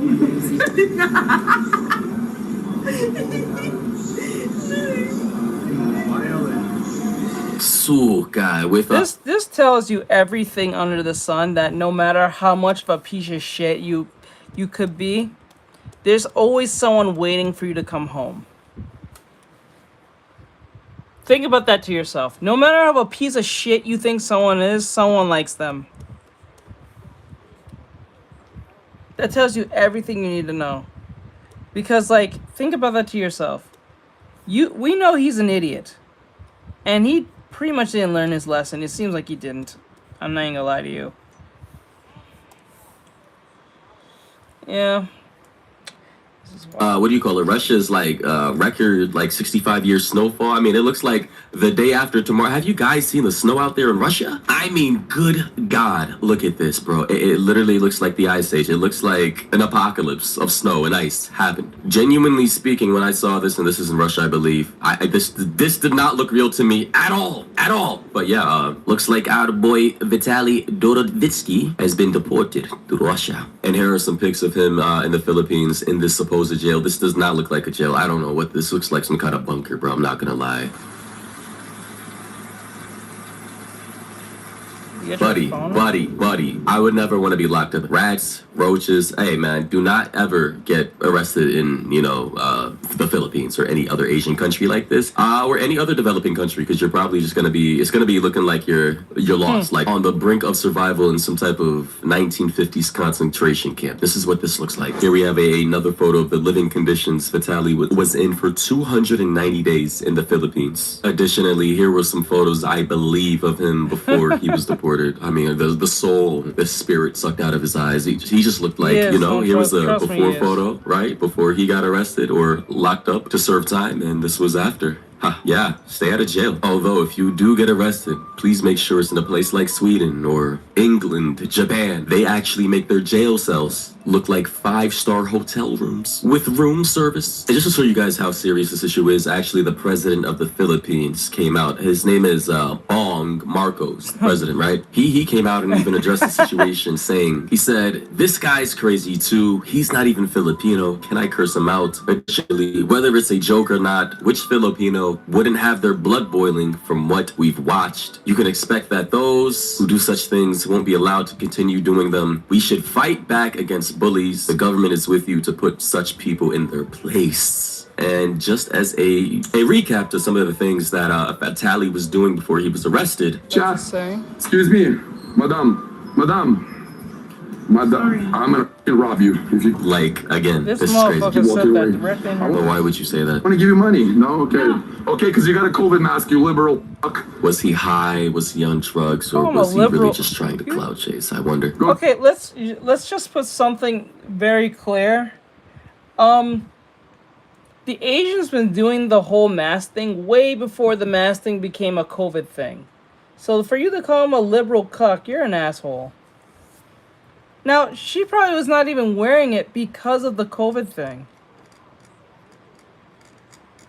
That's like a thing in Japan or in Asian countries. Like, for him to even call her that, that's such an ass thing to say. Yeah, they're pretty chill people. Yo, what's up, my dude? Go get your vaccine. I was trying to give you money, but alright. He's a dumbass. Trying to be nicer. You. No, yeah. Bro. This is a law enforcement officer, by the way, in America. Shit, bro, he probably would have been shot. I would shoot him myself. Maybe not shot, maybe, but punched in the face at the very Nah, least. you should shoot him. And of course, he was only doing this because he probably viewed them as inferior to him. I'm not going to get into his personal beliefs or his biases or what he may think in his head, but such behaviors typically come from people who view others as lower than them.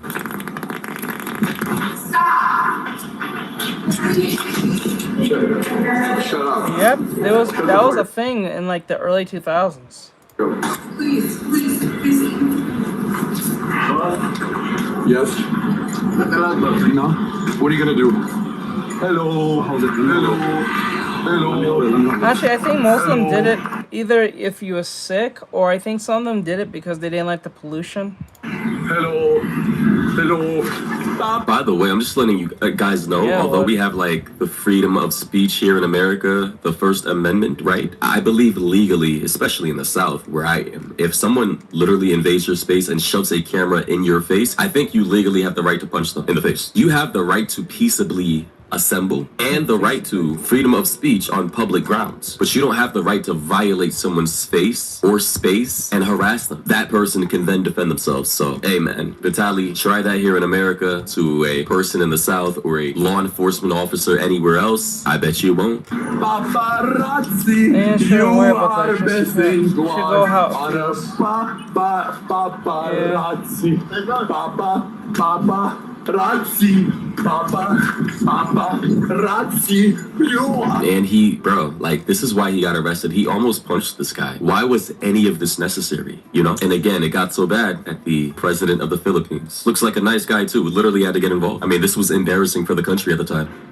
Process po ng deportation sa Bureau of Immigration is nag-issue na po ng deportation order against Vitaly's Dorovetzky, ang Board of Commissioners. Nakalagay po doon sa ating deportation order na ang pag-deport sa kanya ay subject to clearances ng NBI at saka yung courts kung saan siya nagkaroon ng kaso. Yung mga kaso po niya sa... People in the comments are saying, please do society a favor, tell him it's just a prank and lock him back up just before he thinks he's about to get out. That would be funny. Imagine how funny that would be. They said you can leave to go to Russia. Nah, it was a prank, bro. You can go back to fuck to your cell, you piece of shit. That would have been amazing. I would be for that so much. You piece of shit. Renan said he's not smiling anymore. Jelly said, dude looks like Rasputin now. Sandy said, Putin waiting for you to send in Ukraine. Better stay in jail. That's crazy. RFA said, the horrors of a Philippine prison. Funny. Wipe that smirk right off his face. Yes, indeed. Another person said, after serving his sentence in the Philippines, he will then serve next in the Russian front line. Just kidding. Yeah. Ladies and gentlemen, I mean, honestly, nobody should act like this. This is disrespectful, the way he acted in the Philippines. In my opinion, grown men like this should definitely, when in another country and not following their cultural norms or customs, you're not even a citizen there, and you're disrespecting the people who live there, the natives, simply just being imprisoned should be the least of your worries, in my opinion. But yeah. Hopefully Vitaly changes for the better. Hopefully he's learned his lesson and got humbled and does better in life. I'm pretty sure he did not. I'm pretty sure he did not. I'm telling you he didn't. I would not stream. I would not make no content in a good while and just get my shit together. Dude went straight to the phone as soon as he got out. Nah, fuck him. He's just like giant Somali. Alright, let me see. Oh, so there's this game I found. Ooh, what the hell?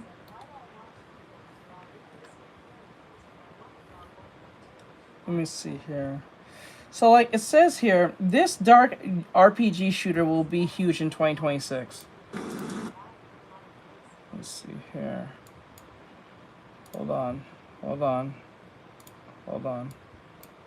Not paying attention.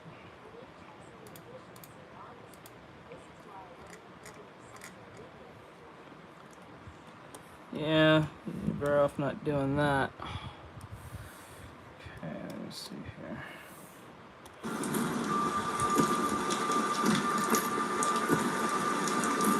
It's kind of hard to see, but trust me, it's there's gameplay here. Sci-fi RP.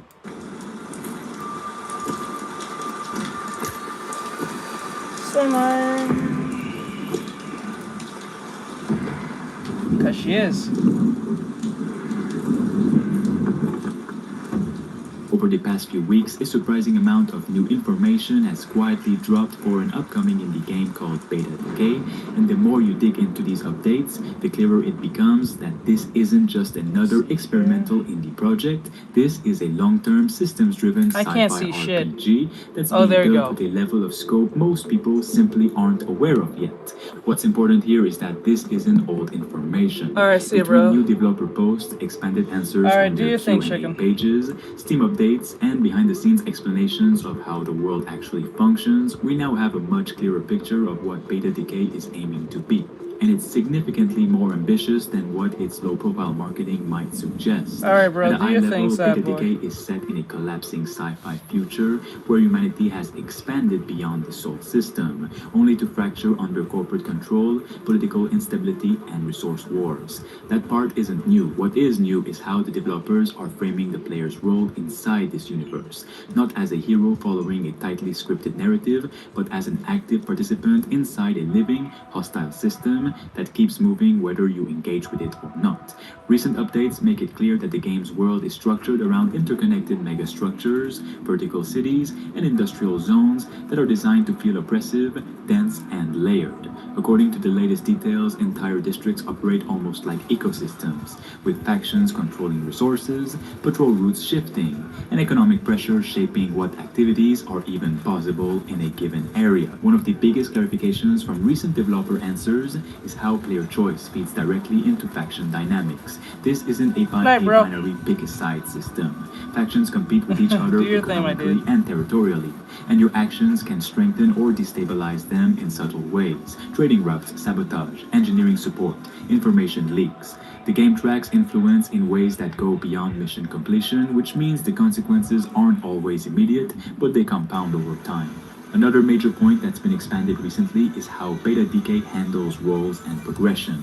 You're not locked into a traditional RPG class. The new info confirms that your progression is tied more to what you actually do in the world. Spend time maintaining infrastructure. I may have to change this video. This looks like it's hard to watch and see. Evolve into an engineering-focused so dark. character. Engage in combat operations or security contracts, and your capabilities shift in that direction. The idea is to let the player's habits shape their identity, not a menu choice made at the start. The developers have yeah, also gone deeper don't into forget it, guys. This one, God, I can't. Even I'm having a hard time looking at it because, like, it's directly in front of me, and I'm having a hard time seeing it.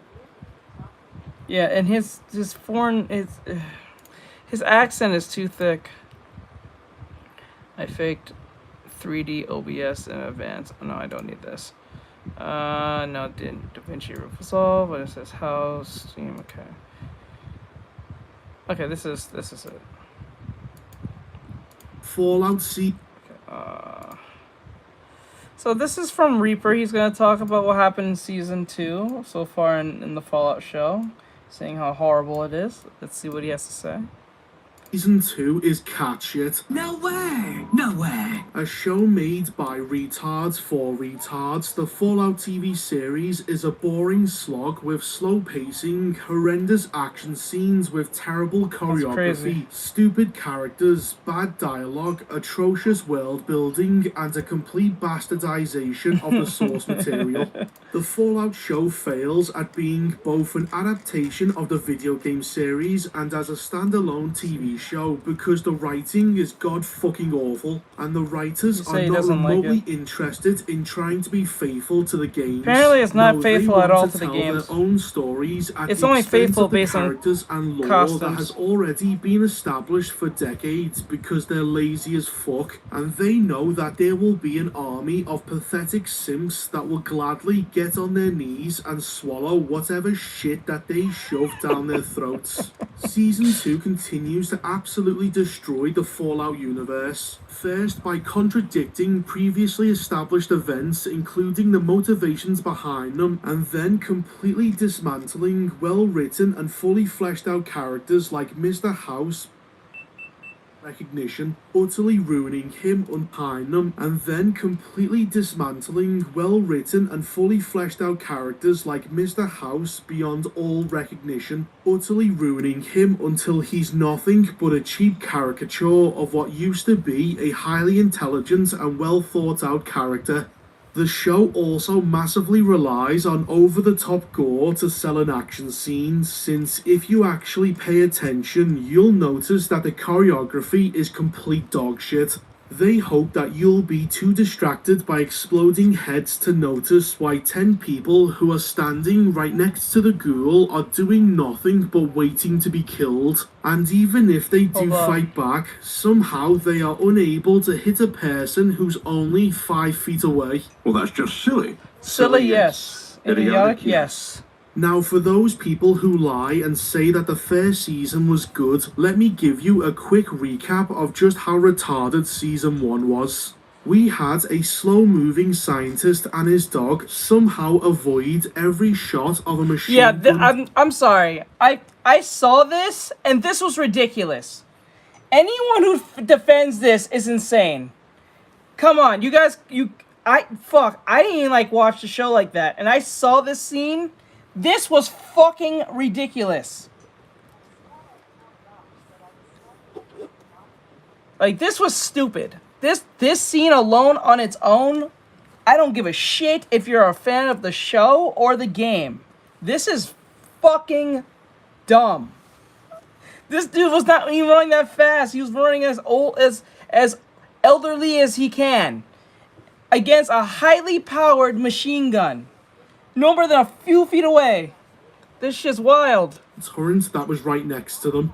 Ghouls now need to drink some bullshit medicine all the time just so that they don't turn feral. But we never find out what this medicine is. How is there still so much left 225 years after the nuclear apocalypse, and who is making it? Lucy has her finger cut off, but a Mr. Handy just so happens to have a drawer of dead fingers that he can reattach, preventing Lucy from suffering any consequences from her actions and actually growing as a character. The writers are so afraid of changing Lucy that she behaves no different in Season 2 than she did at the beginning of Season 1. The NCR being destroyed via a Deus Ex bullshit nuke that Vault-Tec executives just so happen to have hundreds of years after the end of the world. The NCR being destroyed before the Battle of Hoover Dam takes place. Alright, Max somehow surviving the nuclear blast that destroyed Shady Sands. Oh yeah, in a fucking fridge. Yeah, they did the whole Indiana Jones thing. I even know in the game there's an Indiana Jones like Easter egg in, I don't know, I think it's Fallout New Vegas. I think it was in New Vegas, I think. Where there, if you look in somewhere like in one of the areas in the game, you will find a skeleton in a fridge. And it's supposed to make fun of that whole scene of Indiana Jones surviving a nuclear blast by going into a fridge. They did the same thing in this show. Shit was funny. Fridge with a giant hole in the back of it, which is exactly what Indiana Jones did in the Crystal Skull, and that was ridiculed by everyone for being so retarded. You can't excuse one and not the other. The brown woman and main villain of Season 1 turned out to be a communist who, despite murdering lots of innocent people unnecessarily, is actually a good person and real hero of the show that just wanted to give everyone free electricity. Because, don't you know, communism is awesome. I'm not a communist, Mr. Howard. That's just a dirty word they use to describe people who are insane. There's nothing good about what you do or who you are.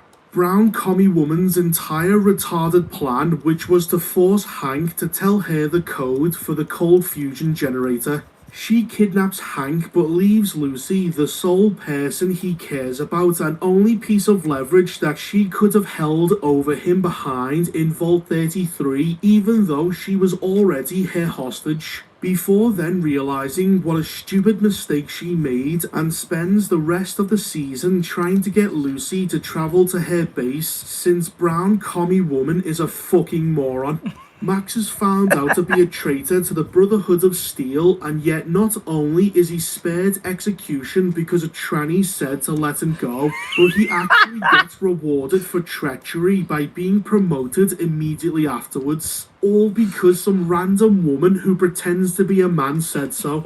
Power armor having a very convenient Achilles heel that nobody has bothered to fix in 200 years. NCR bandits being able to sneak into Vault 33 highly irradiated, and yet none of them suffered radiation poisoning because radiation is a joke in the show. Plus no one in Vault 33 was able to notice that these people were irradiated despite their Pip-Boys having built-in Geiger counters that make a lot of noise. And finally, probably the most retarded plot point I've ever seen in a TV show. Yeah. They killed everyone to make their profits bigger. Yeah.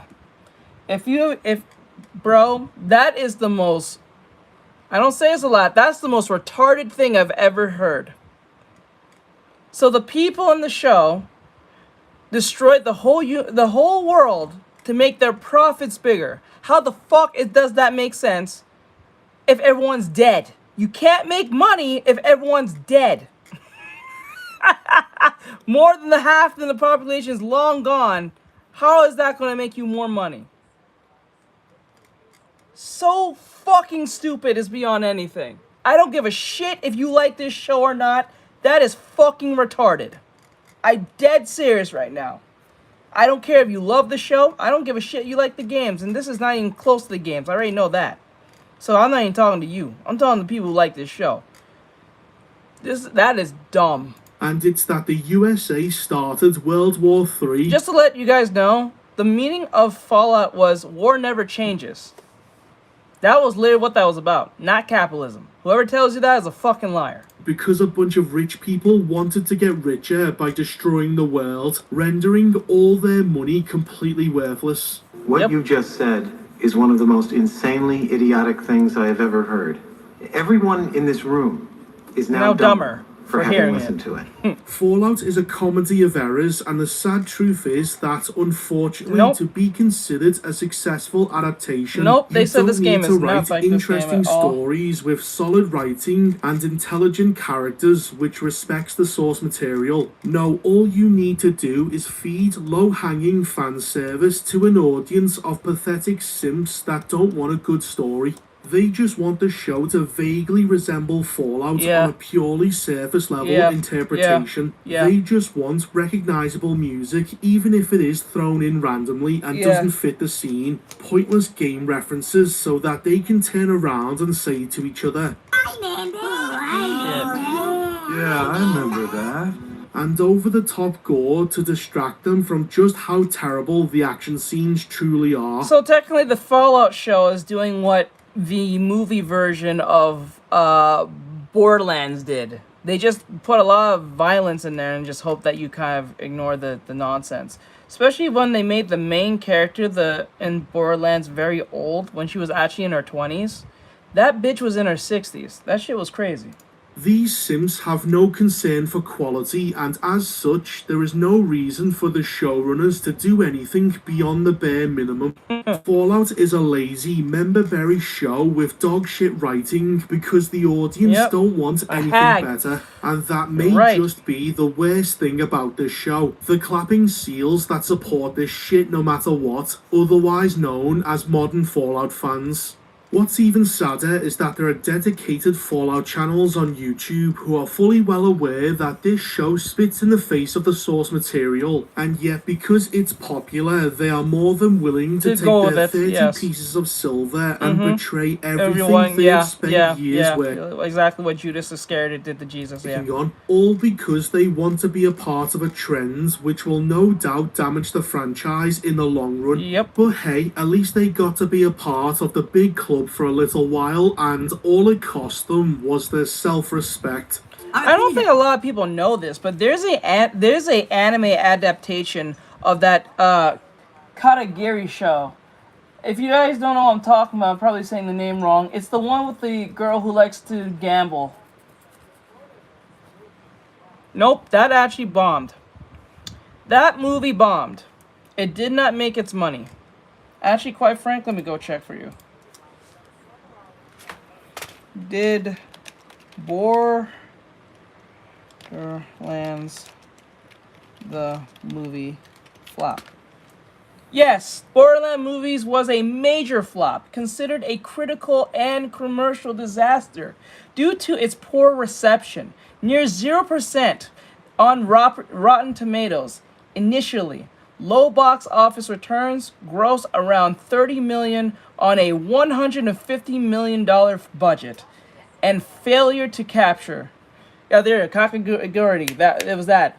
The game spirit with fans, leading to accusations of bad casting, script changes, and distilling? I don't know what that means.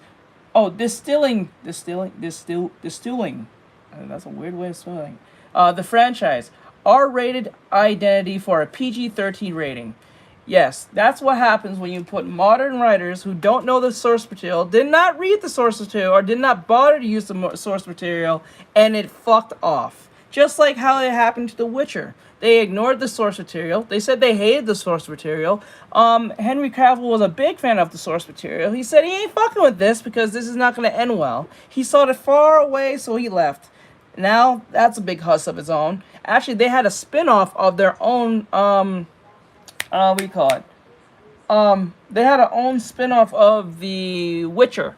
Their own spin-off. They made their own thing. No one wanted to watch it. On Netflix, specifically. So people who hate the actual books, who wrote the story for the Netflix version, thought, this is popular right now because Henry Cavill's on our payroll right now. Let's make a spin-off version of what we think this world should be in our image. No one watched it. It got canceled. While the other show was still going. With Henry Cavill. This is what happens when you let people who don't like the source material touch your shit. I think Gundam said it perfectly. He said, if a woman makes it and it becomes popular, let her make the decisions. If a dude makes something and a girl touches it, in the sense that she has no idea what she's doing, don't let her touch it. If a woman like J.K. Rowling makes something out of pure gold, don't let any man or woman touch it. Because they're just gonna fuck it up. It makes sense. It makes total sense. If it was made by a woman and it became perfect, it was popular, leave that lady alone. Let her do her thing.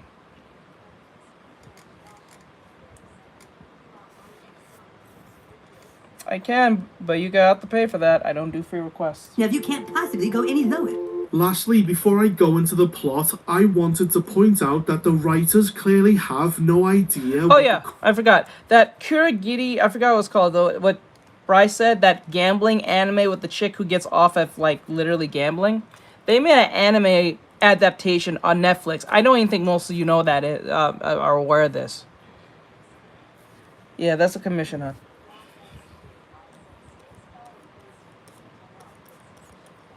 I don't think a lot of people know that that anime got a American Western adaptation of the anime on Netflix. It is fucking horrible. Yep.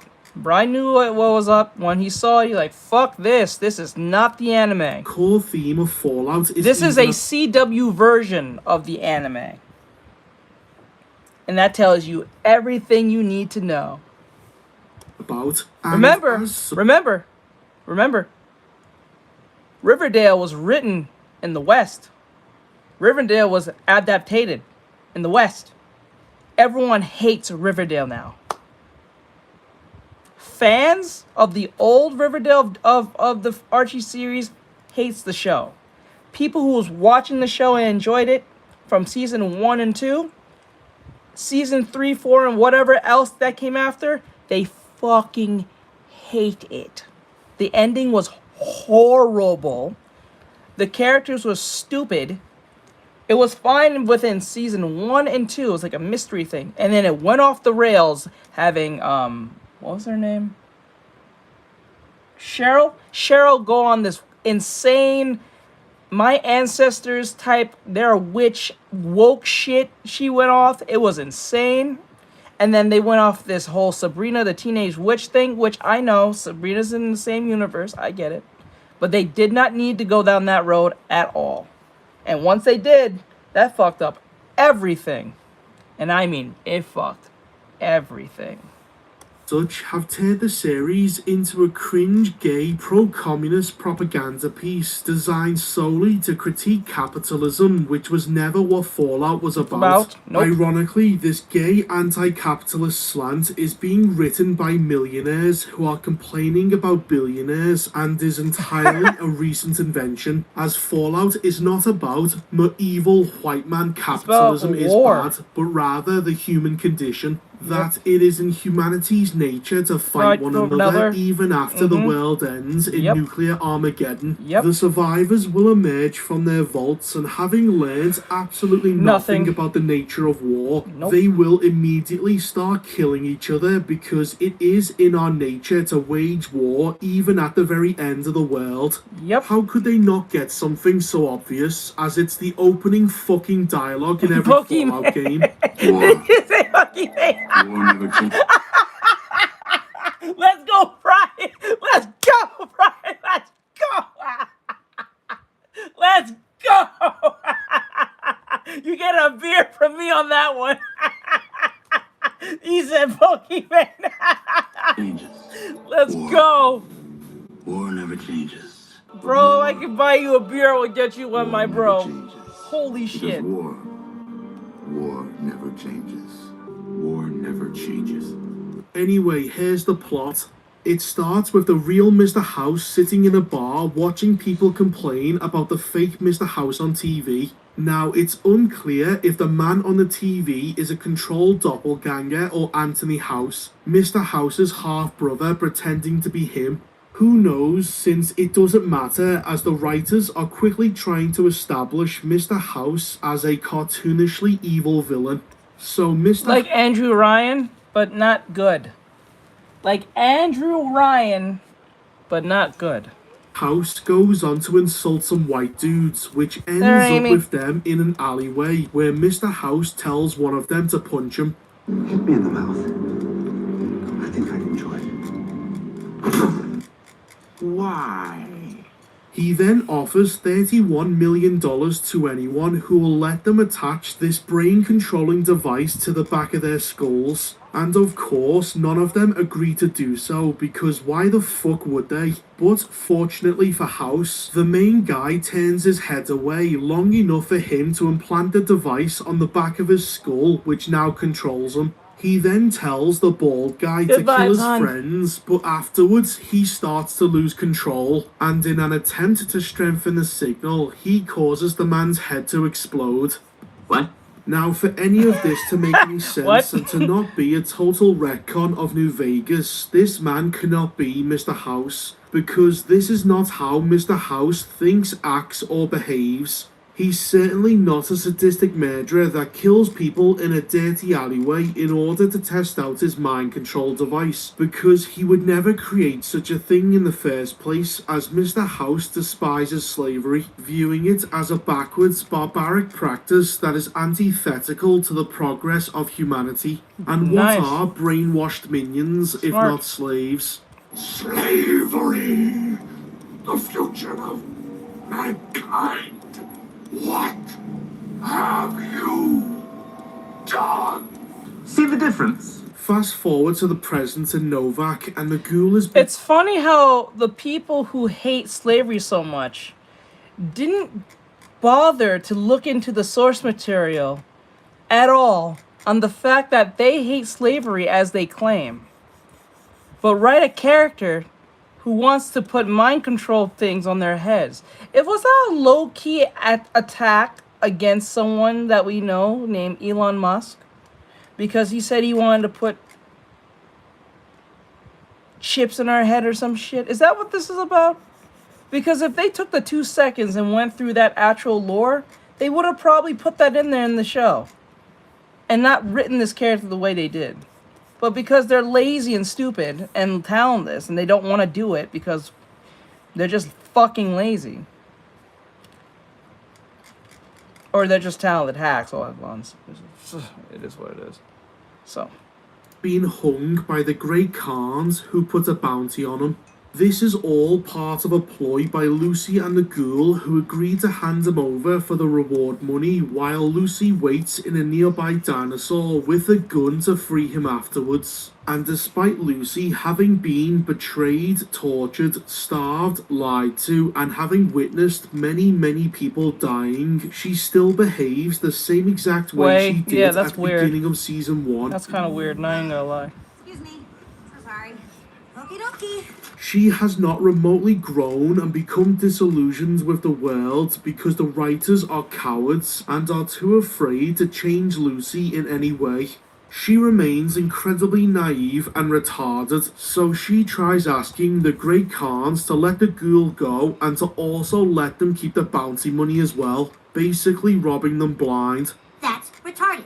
This of course doesn't work because the Great Khans aren't retarded, so Lucy frees the ghoul herself by shooting his rope, and what we have next is a god-fucking awful action scene where the Great Khans just stand there waiting to be killed, or they somehow miss every shot from 5 feet away. So many things are wrong with this scene, like the dinosaur is facing the wrong way, or a swimming pool in the middle of Novak which never existed in the game.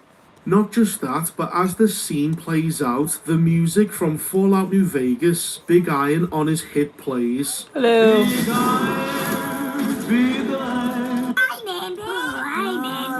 Hello. Yeah, I remember that.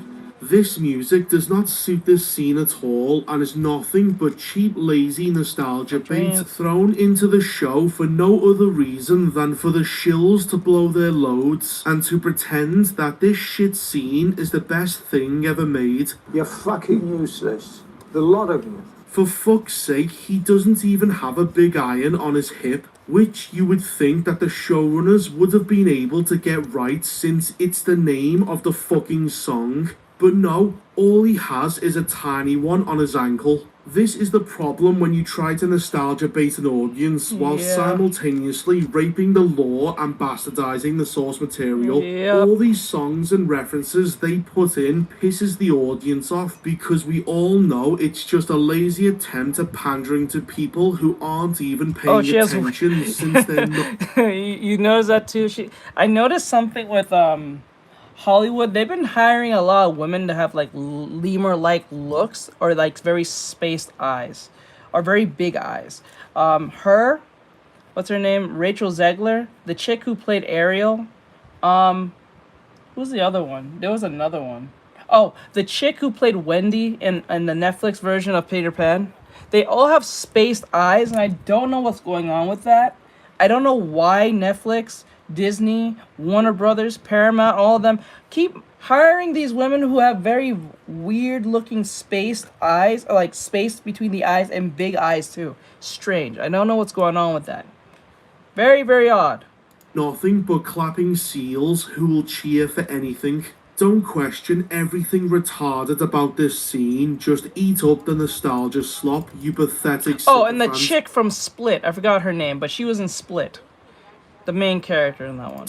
So already we have lazy nostalgia bait, bad dialogue, and stupid fucking characters. Let's add atrocious choreography to the list as well, as in one instance, we can see two men running at the ghoul. We cut to Lucy before cutting back, and somehow they are on the opposite side to where the ghoul was, with one of them on the floor and the other one being kicked into him. What the fuck am I watching? The same thing happens again when the ghoul is out of ammo and a Great Khan is just standing there, letting him grab a knife to throw at him. Wow, that's really lazy. It gets worse when you realise that there are two other Great Khans with guns standing just to the right of this guy and are doing absolutely nothing because they have to wait for their cue since the scene is so poorly planned out.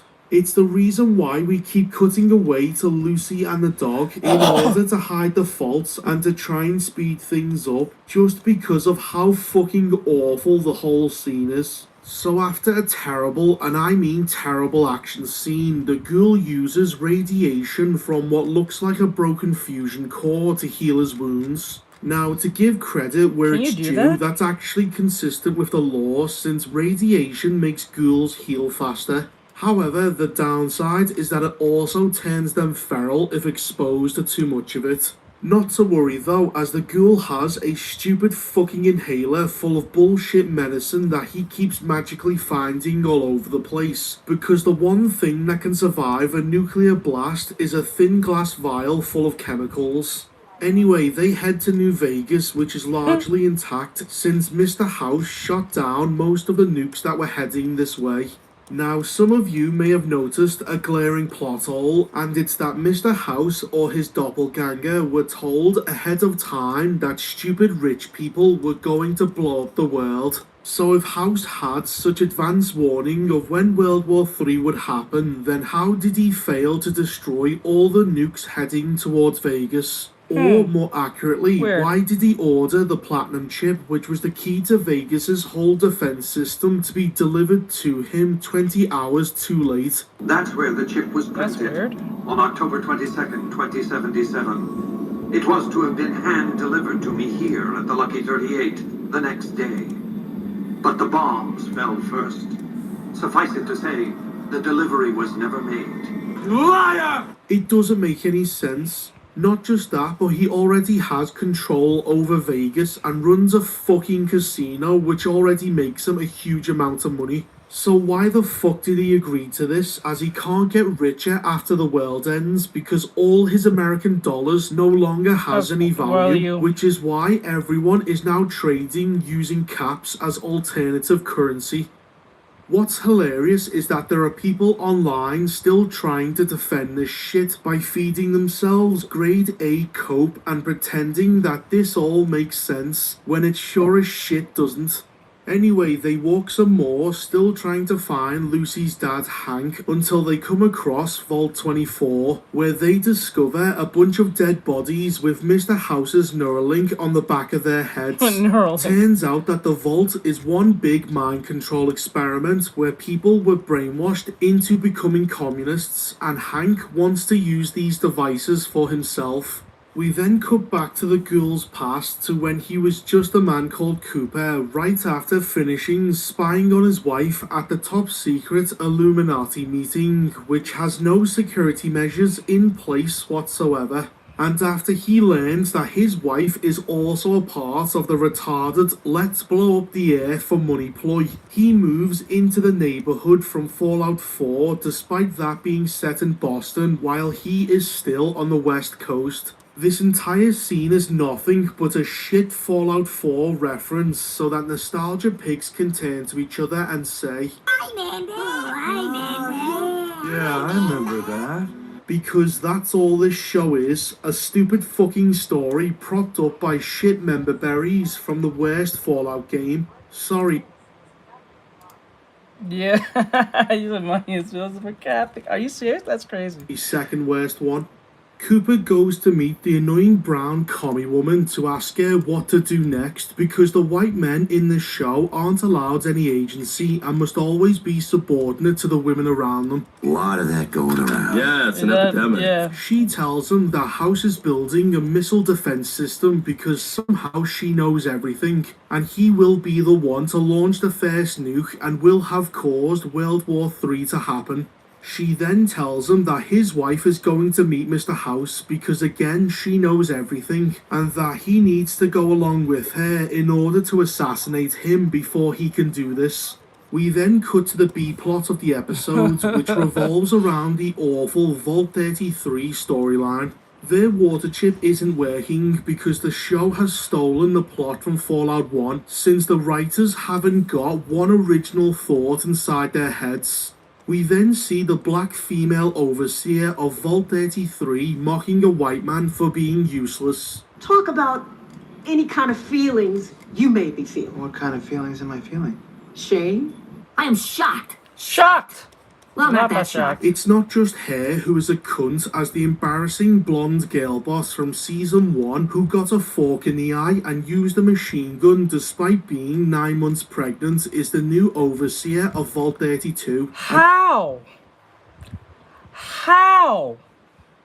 How is every woman in some form of power? Why is this? And while she is dismissing a white man for being useless, she has another one waiting outside. However, this useless white man is her cooked boyfriend who stays at home all day raising someone else's child while she does all the real work. You stupid fucking cunt.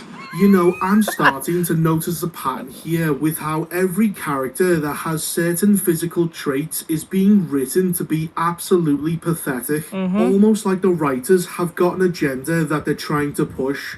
Whatever could that be, I wonder? That sure is a mystery. Cooked boyfriend tells blonde girl boss that he is tired of watching over someone else's baby, but blonde girl boss refuses to let him get a job and even yells at him for daring to be independent. So of course the cook backs down because no white man in this show is ever allowed to have self-respect. Where's your fucking rage? You know, bro, you're like 6 something. She looks like she's like 5'3". You can choke this bitch out and throw her out the window. You can pack her luggage and throw her punk ass out the window. Why is a measly little knife scaring you? Like, what the fuck? Bro, you're 6 something. She's literally 5'3". 5'2". Shit, she probably even 5 foot. Maybe even 4'11". You can choke this hoe and pack her up and put her in the trunk. I don't know what are you doing. Your self-respect! We cut back to the other pathetic white male character as he starts a self-help group centered around the Vault's inbreeding problem. And would you believe it, all the inbred people in this incredibly diverse vault just so happen to be white. This is hilarious because inbreeding is not a white people problem, no matter how much Hollywood lies about it. Yeah, that's not a white person problem. That's a universal thing. We just pick white people on that. You'd be surprised how much that happens in other races. If cousin fucking is going to be anyone's problem, then look no further than to the black and brown residents of the vault, because statistically they have the highest inbred rates in the entire world. Look at you, Muslims. But once again, it must be a giant coincidence that all these negative stereotypes just so happen to be aimed at white people alone. You take the blue pill. The story Stop ends. noticing. You wake up in your bed and believe whatever you want to believe. You take the red pill. You stay in Wonderland. And I show you how deep. We then cut to the inside of Vault 31, which was sealed up last season by a robo-brain trapping Lucy's younger brother inside. The robo-brain wants her brother to get inside his dad's cryopod as they await Reclamation Day, which is when everyone in the cryopods will return to the surface after everyone dies. But what's really stupid is that the brother has been trapped in here for days, and yet only now does he think that maybe he should just fuck around with the cryopods. This is of course a lazy retcon because the robo-brain clearly had full access to all the computers in the vault, but now we're just supposed to believe that he would leave access to the cryopods wide open for Lucy's younger brother to fuck with. Christ, who wrote this? It's lazy as fuck writing because the writers realised that they wrote themselves into a corner and just made the robo-brain completely retarded and useless so that he could get out. The final scene follows Hank, who discovers a perfectly preserved underground Vault-Tec facility which is completely empty for some reason. He then talks on the radio, presumably to Mr. House, where he says that he will finish his work because he wants a promotion.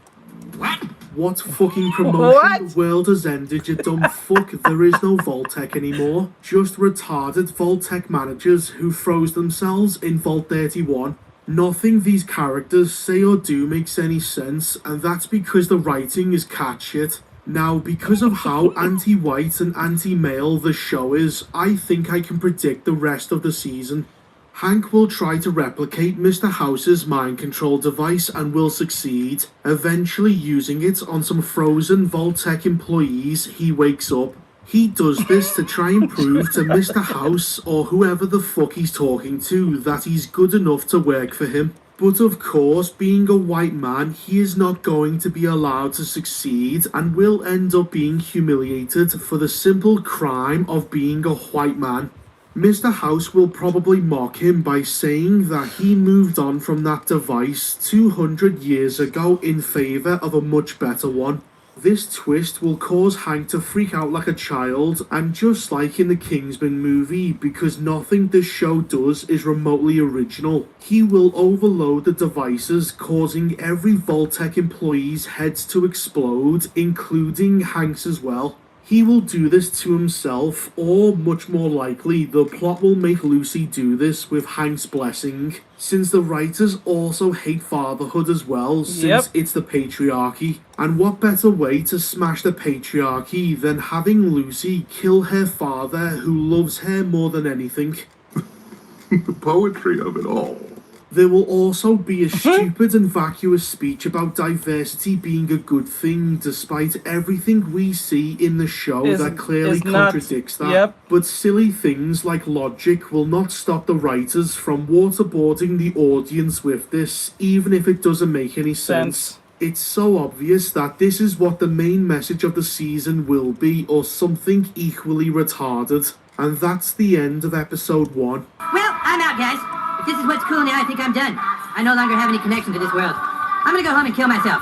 Now, it's no secret that I despise this show, both as an awful adaptation of the video game series, which absolutely rapes Fallout New Vegas, and as a standalone TV series because it's so poorly written. But what I hate more than this lazy, preachy sack of shit show is the audience who delight in gobbling up cat shit and telling everyone that this show is the best thing ever. If you like the Fallout show but recognize that it's terrible, that's fine. But if you genuinely think that this show is good and is deserving of praise, then this is you. Hey everybody!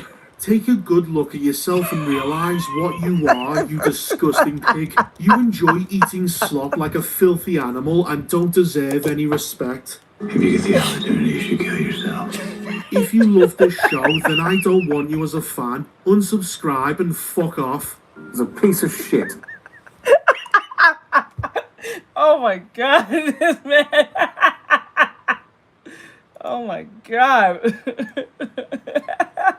Oh my god. Like, bro, like, what the? That's crazy. Alright, that's the end of that video. Oh my god. No, I'm gonna look at this. Do I need this? No. This is for the VTubing thing. Do I need this? Total how to set up the VTube studio. No, don't need this right now. Do I need this? Be right back. How to set up the mascot. No, don't need this right now. I'll get rid of this. Don't need this. Don't need this. Don't need this. Anime making no, I already did that job already. Kaisenet. I honestly don't give a fuck. Okay, let me see.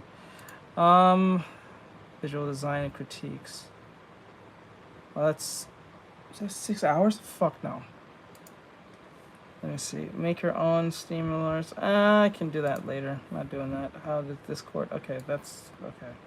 Big nothings. Big nothing burgers, boy. Big nothing burger. Okay. Okay. I don't want to hear this. This is just negative. I don't just fucking.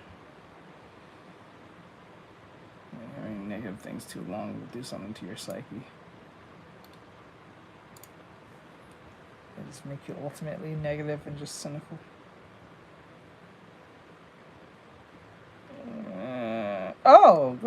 Oh, he made a video. Okay.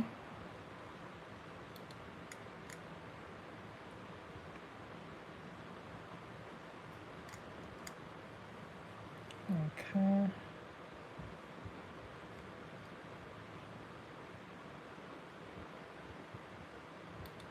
Okay.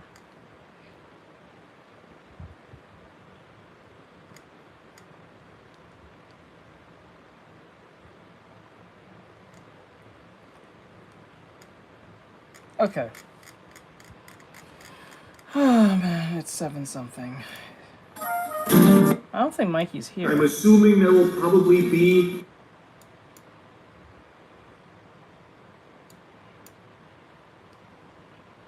UVB 2.0. Oh my god, this man is fucked. Oh my god, he is so fucked.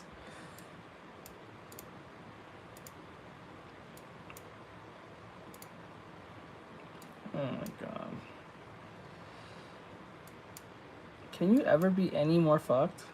I don't understand. Okay, so this is a video from, I can never say his name right. He reviews anime stuff. You know, he's British. 2025 was a year of turbulent times, uncertain futures, but if there was one thing I could rely on to pull through, of course, it was anime.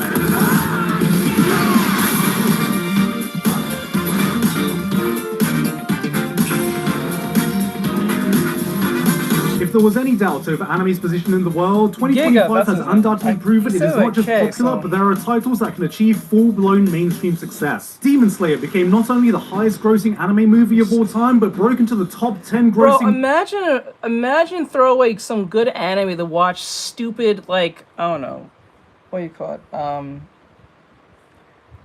The Real Housewives of Atlanta. Who the fucking... If anyone tells you, you should watch adult shows, they're usually telling you to go watch that garbage cat shit. Movies of the year, beating out such IPs as How to Train Your Dragon and freaking Superman. This movie was an absolute spectacle that delivered the Demon Slayer experience I expected, but damn did it feel long. I think about an hour in, I left to go pee, managed to find time to finish my college degree, got a job, started a family, came back, and I think we were about halfway through the Yakuza flashback. But they weren't the only one in the headlines, because One Punch Man fans ate this year. but then collectively threw up. After 6 years of waiting, One Punch Man dropped a bomb not even Oppenheimer could recreate, giving us a season of animation so impressive. Google Slides is about to license it out as an add-on. History has taught us that everything good comes in threes. We've had the big three of World War II, the big three of colleges, the big three of tennis, the big three of shonen, and now, this year has finally given us the big three of frames. As the community responded to this failure on a scale anime had not seen before, Berserk fans could only helplessly watch this unfold on the sidelines like, hey, you wanted this, right? You wanted the real deal? That's what this is. Wake up, you're in the middle of it. Stop complaining. This was the year where 2 letters shot fear into anyone that heard them. AI. So is it any wonder people are afraid of technology? Technology! The anime community was not immune to this effect. We had masses of fake scenes posted with the release of Sora 2. Rook got its own AI companion, as if people weren't lonely enough. And of course, OpenAI allowed users to flood the internet with Ghibli AI drawings. Looking Miyazaki right in the eye and thinking, man, I don't think you hate anime enough yet. And if you're like me and just realized that all this happened within the space of 1 year, yeah, I know. I wouldn't blame you. Being on the internet felt exhausting at some points this year, and the online landscape was as confusing as ever to navigate. We needed hope. We needed positivity. We were yearning for some real human interaction.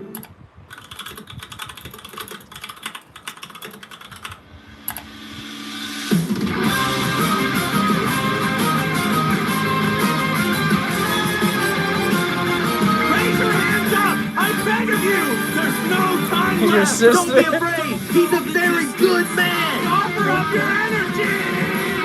But the year ended with actual people united under one banner. One drawing of Free Run with a chin so chopped she could withstand an uppercut from Mike Tyson. The voice actor for Free Run changed it to her profile picture as artists all around the world came together to help draw her in a rare case of all-around positivity being spread online. This was the alive human theory. Real human-to-human interaction. No bots, no AI, just sheer determination to pick up a pencil and the will to follow what we knew Himmel the hero would do. Once and for all, proving the strongest AI slop can still be defeated by the weakest pencil user. Did anything else happen this year? No. Oh yeah, I made my own anime or something. This is the part where I normally get to my honorable mentions, but today I have something else I need to mention honorably, and that's today's sponsor, Arknight's Enfield. The wait is finally over. I've talked about it. I streamed the beta, and now with over 30 million global pre-registrations under its belt, Arknight's Enfield global launch is now upon us. But just in case you haven't had the release date in your calendar and counting down the days since they first announced it like I have, let me fill you in. Arknight's Enfield is a 3D real-time strategy RPG where you command a team of 4 operators of diverse classes and skills to take down powerful enemies. Being a spin-off of Arknights, Enfield carries forward the cinematic storytelling and stylized aesthetic of the original. That means incredible cutscenes, dripped-out character designs, and everything we loved about its presentation. But now you can experience all those great things while exploring a varied selection of dynamic world environments. Whether it's the industrial landscapes of Valley 4 or the Wuling region's blend of traditional aesthetics and future designs, each is full of different missions and unique challenges whilst you gather resources and transform the world itself through factory building mechanics. And during the release celebration, not only will you have a chance to pull for the 6-star characters Levatane, Gilberta, and Yvonne, but you also get a whole bunch of rewards through in-game events. This includes up to 135 free pulls, 2 6-star weapon selection crates, the 6-star operator Ardelia, and the 6-star weapon Dreams of Starry Beach. So if that sounds as great to you as it does to me, Arknight's Enfield is available now on PS5, PC, and mobile. So check out that link in the description to download the game today. Thank you again to Arknight's Enfield for sponsoring us today, and with that said, here are the actual honorable mentions. If this is your first time here, I rarely put continuations of shows I've already talked about on previous lists unless it really goes above and beyond and gives me something new to say about it. But that doesn't mean I didn't continue enjoying them. Dun might not have gotten the same buzz that episode 7 provided, but I've really enjoyed the character-focused development we got. Everyone likes to talk about the weirdness or the flashy action, but this shit is doing romance better than most romance anime right now. About a year ago, I introduced my anime-illiterate mum to Apothecary Diaries, so I thought I'd be a loving son this year and save myself from watching season 2 until the Christmas break so I can experience it with her, by which point she had already watched it 4 times. She still doesn't even know its name. She just calls it Mau Mau. City, the animation, really did not lie about its name, being in my top 3 of best animated shows of the year that was so close to making the list, but just didn't quite meet the same level of unhinged, gut-busting laughter Nichijou gave me. Now if we're talking most unhinged show this year, that was Nukitashi.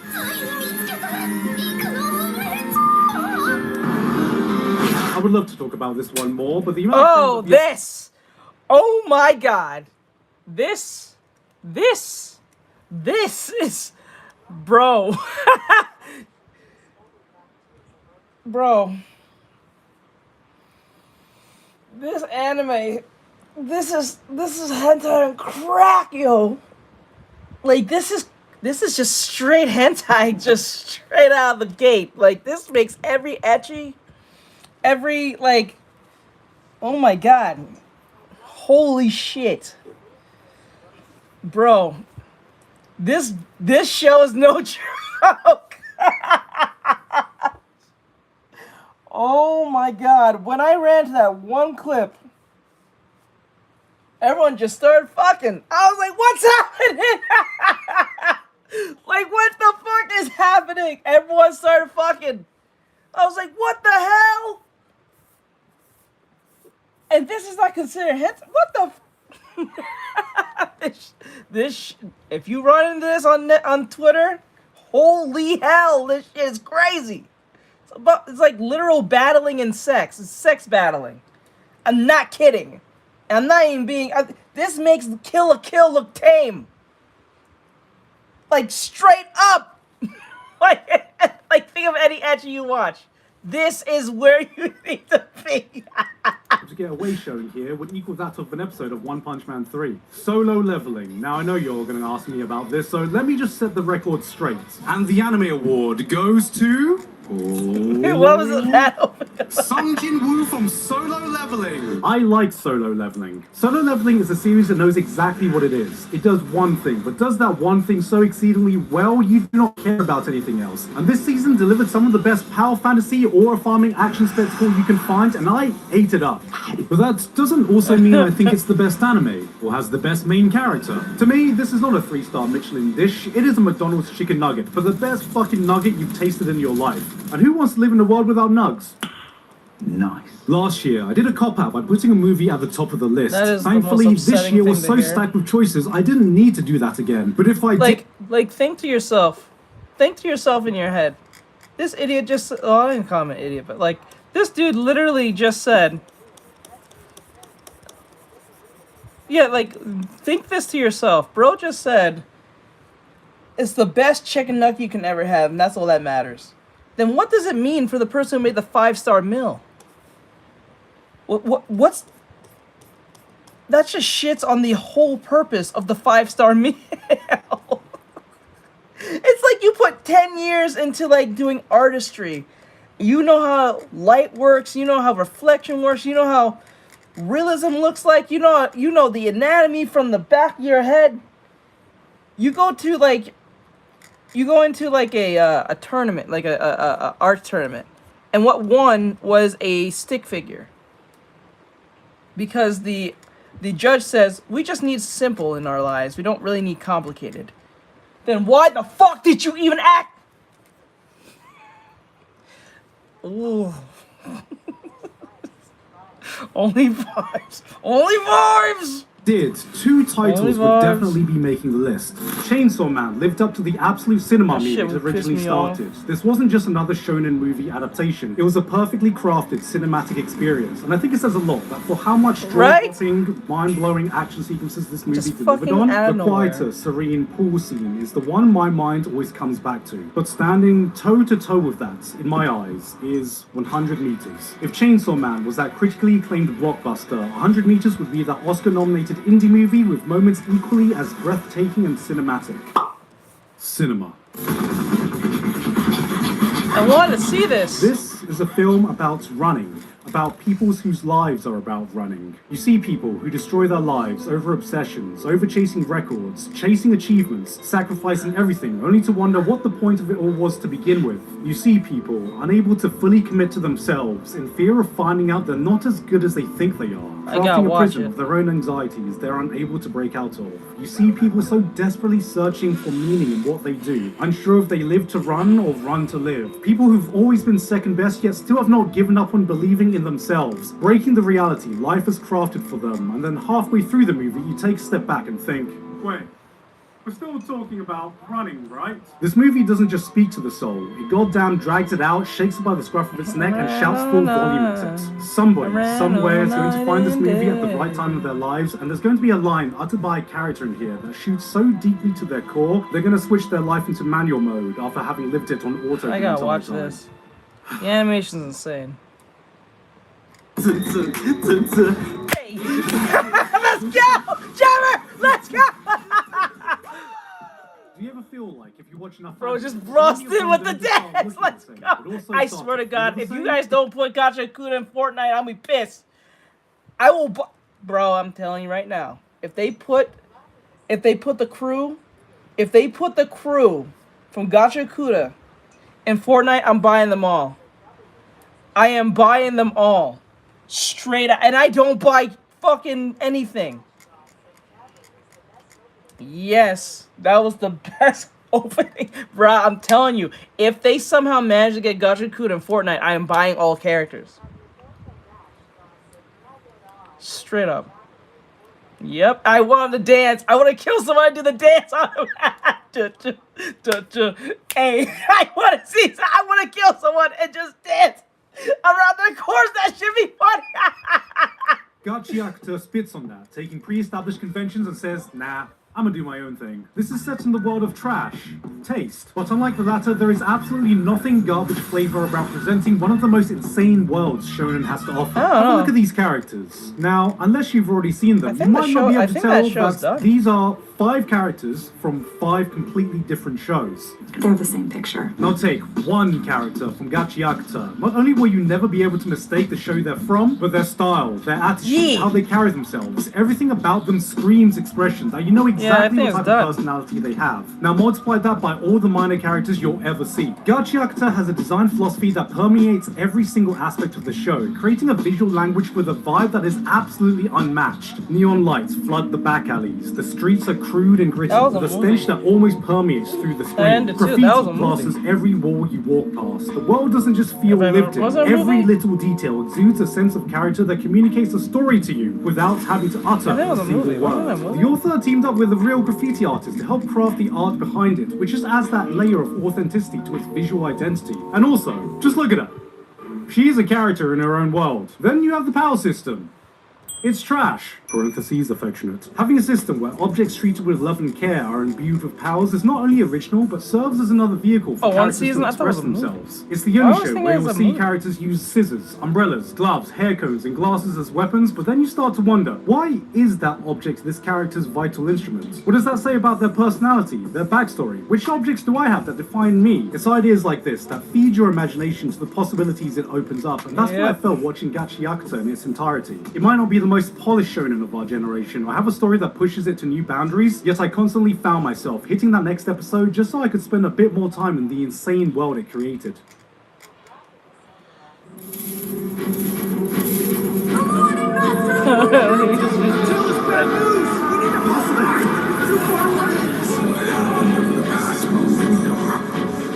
What is it that brings them here? Fantasy is the double-edged sword of the anime world. Swing one side and you have some of the most critically acclaimed, beloved shows in the entire medium, respected by everyone who watches them. But swing the other side and you're greeted with some of the trashiest, stinkiest shows you can find in the medium. And I'm not talking about the Gachiakta kind. So when a new fantasy anime comes out, I'm always thinking, which side is this one gonna swing? Alright, looks like we've got some hyper-violent action. Could be edgy, could be mature, unsure. Oh hey, there's proper thought put into the world building and politics, so it's not just the same copy-paste Demon Lord fantasy world. That swings that way. Okay, the hero's been given an immortal body. Sounds like this could potentially be power fantasy-ish. Yeah, that's a little stinky. But then, I watch as the hero yeets herself off a cliff, leaving just her mangled corpse remaining, only to have her body parts grotesquely shoved back into place as you hear the crackling of bones over the most guttural scream of pain as her body is forcefully put back together, little by little, while the bandits around her can only watch on in horror. And it was this moment that I realized, oh, I'm in. Approved! Cleaver-Test is the kind of brutal dark fantasy show I've been missing. Not a full-on masterpiece like Berserk, but just a fun show that takes itself just seriously enough. You have a protagonist that is heroic and kicks ass without being annoyingly idealistic or stupidly overpowered. Also, she has an eye patch. The world and power system isn't just copying off every other power fantasy out there. The protagonist has an eye patch. The violence is gratuitous while being purposeful and setting the tone of the story. Has an eye patch. You can see the hallmarks of what could have turned into an edgy fantasy, slavery, prostitution, but then you're reminded that anime can actually treat these subjects with the weight that they deserve. It's not always for the faint of heart, but it's the kind of grungy 90s fantasy show anime hasn't seen in a long time. She's got a goddamn eye patch! Yep.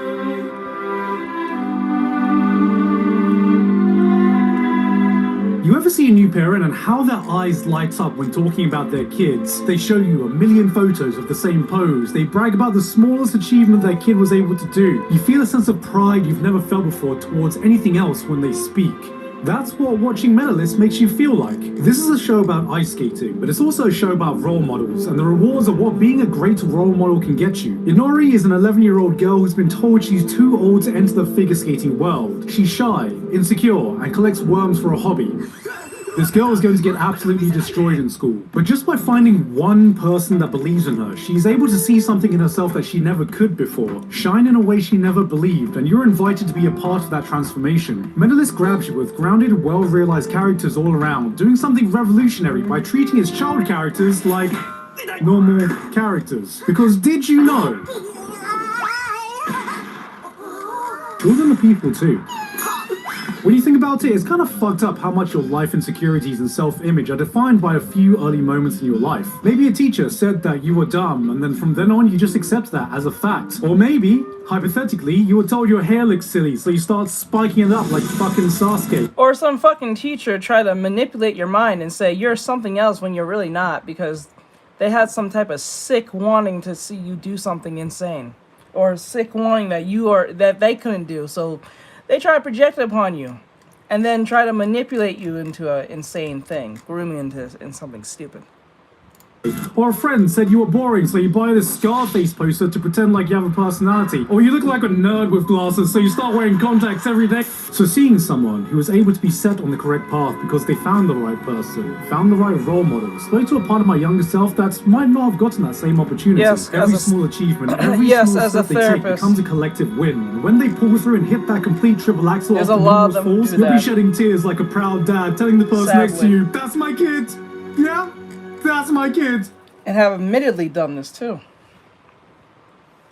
It's so sad.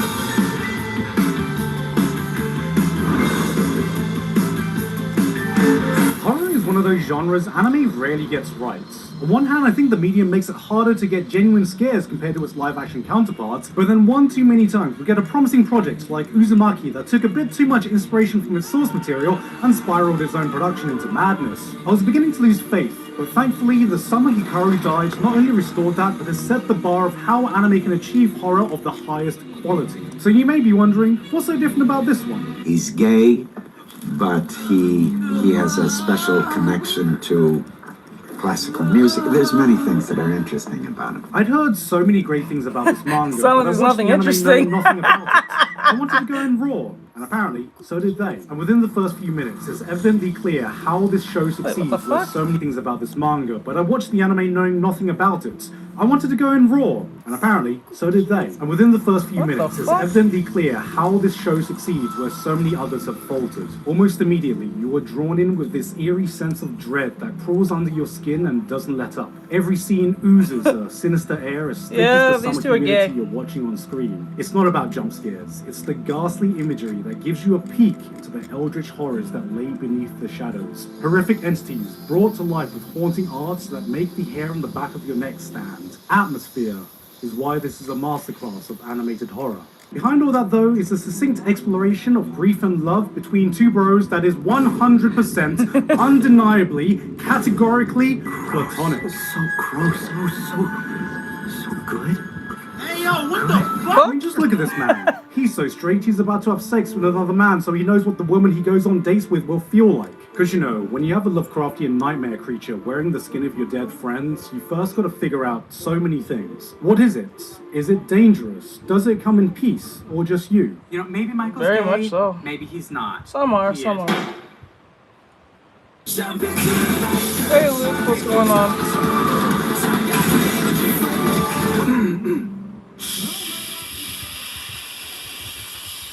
I really have no real interest of seeing it or not.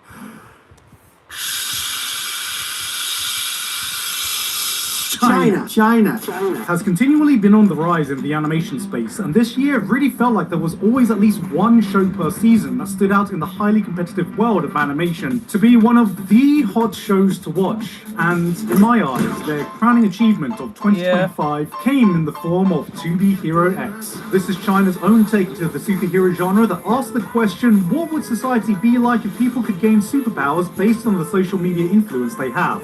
India is now a world superpower. OnlyFans is more powerful than Disney. But in the world of 2B Hero X, anyone can gain superpowers as long as you are able to convince the masses to believe in you. Trust is how you gain power in this world. People's mass perceptions dictate not only who becomes a superhero, but the types of powers they get and the life they lead. There's Furman, a firefighter who saved a young girl from a falling ceiling that went viral, gaining him the power of incredible strength and invulnerability at the expense of never being able to take a proper shit ever again because he can never bend over thanks to his immovable image. Then there's this guy.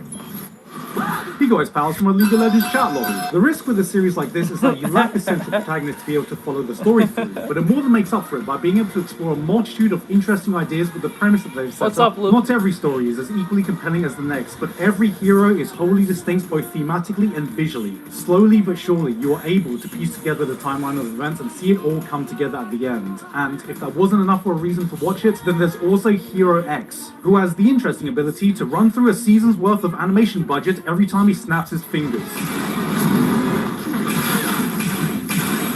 Outside of the unique world setting and power system, this has some of the coolest action sequences I've seen in an animated TV series. And if that still isn't enough for a reason to jump on, watch it because the creator's a pretty cool guy also. I don't know where I heard that one from. Of course there's a lot of misery, but it is the same misery that is all around us. The trees here are in misery and the birds are in misery. I don't think they sing, they just screech in pain. I remember the first time I watched the movie Requiem for a Dream, a movie so shockingly powerful that it disturbed me to my core, yet allowed me to experience emotions few pieces of fictions had been able to. I remember seeing this as a kid. I was more left an imprint on me that remains to this day. I was more confused than I was annoyed. One of those films I'm glad I experienced but never wanted to watch again. As a kid. I said exactly the same thing to myself after watching Takapi's Original Sin. This is one of those shows that leaves you completely drained, giving you the sinking feeling that drops down to the pit of your stomach at the end of every episode. Genre? Drama? No. This is a straight-up horror anime for your emotions. It's about an alien, Takapi, from the planet Happy. All he wants to do is spread smiles and happiness without a single shred of negativity. He's the type of guy who'd hear about a racism problem and try to solve it by running. Now pair him with the Trauma Trio, 3 kids whose collective future therapist bill would equal the GDP of Norway. That's right. Hey, little buddy, how are you doing? Oh my god, whoa. It's Japanese Smiling Friends. This is a series that wastes no time into throwing you into the absolute deep end of emotional trauma and letting you sink further from there. Watching the first episode of Takapi is like...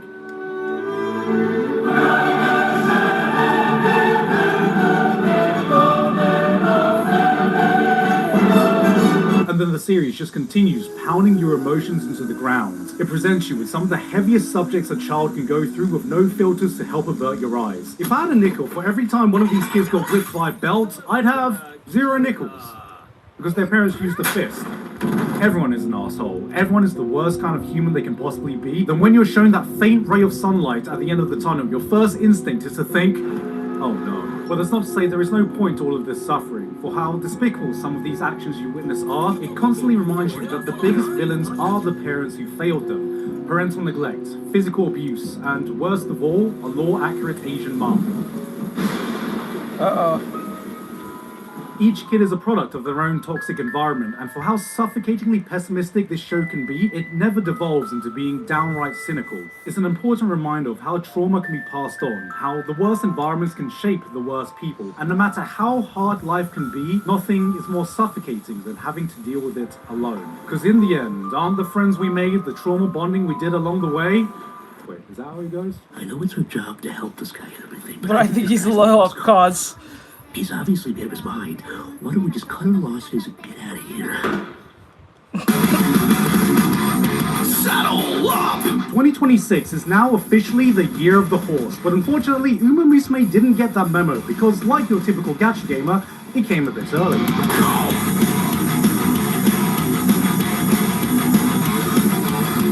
This was the year the internet collectively fell into the Uma Musume rabbit hole, and Cinderella Grey embodies every damn reason of why this franchise became a global phenomenon. This was the highest intensity, no bullshit, all action sports anime to come out in 2025, delivering that level of jump out of your seat hype in every single episode you put on. You are given little room to breathe going from one race to the next, every match injecting that burst of adrenaline your body starts to crave. If you were living under a rock last year, yes, there is a gacha with the same IP, yes, this is anthropomorphized horse girls running against each other, based on real historic races in Japan, which I've already talked about when I covered the show last month, but you don't need to know any of that to enjoy the spectacle it delivers.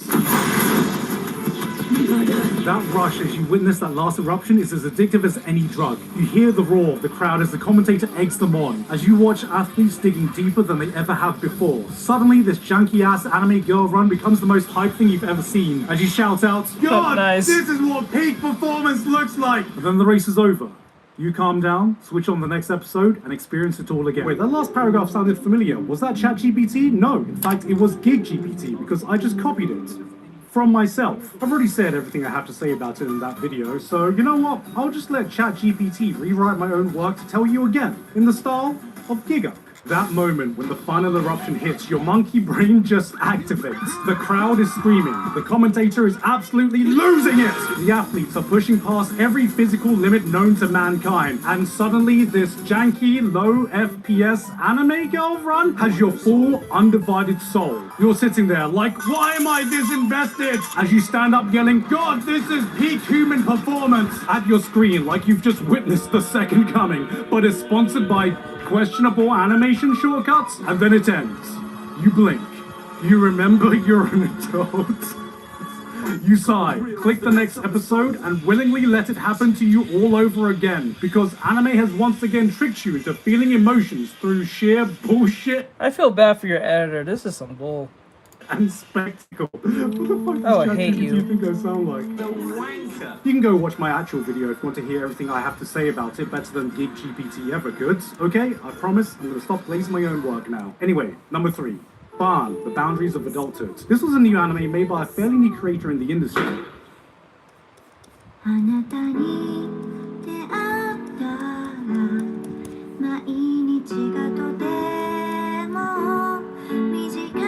The fuck is this?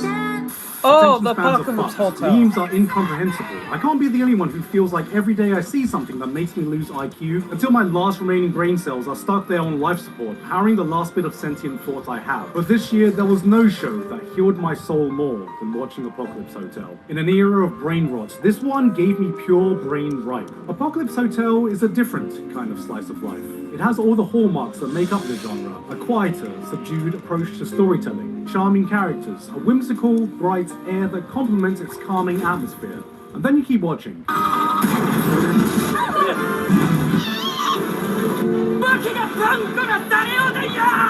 Okay, maybe there's a bit of brain rot in this one. Doomslayer Tanakis, Power Rangers fighting Kangaroo Thanos, a fucking mech battle in the middle of a desolate cityscape. You can put on an episode and have no idea what kind of unhinged shenanigans you're going to encounter next, but behind the chaos and the laughter, it constantly delivers a story with a heart few series are able to reach. A door-opening robot that fails at opening doors, a hospitality robot with no one left to serve, a hotel that opens to a place with a population of 0. This is a world with no meaning, where characters are forced to find their own.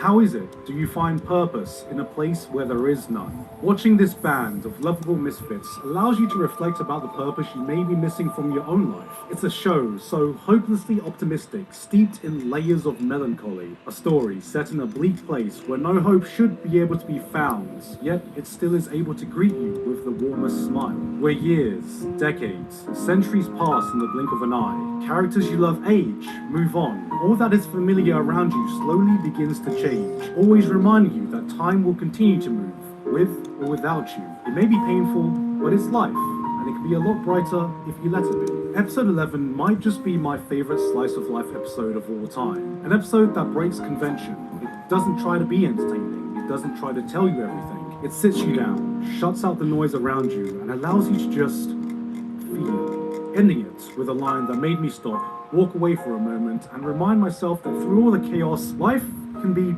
pretty damn wonderful. This is the kind of magical feeling this show gives you. It doesn't just show you a slice of life, it reminds you what living that life means in the first place. What the hell? What the fuck? Was this supposed to be the end?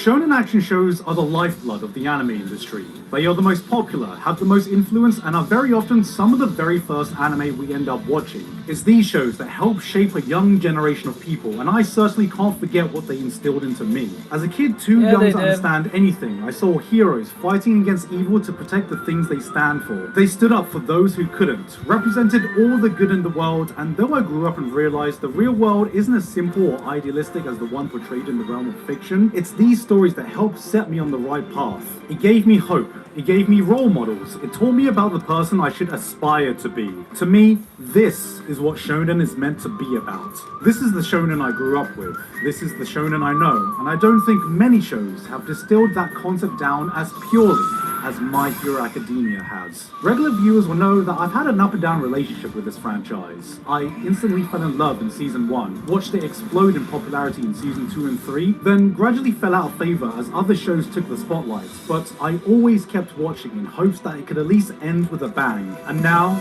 10 years later, I can wholeheartedly say, boy, did it ever.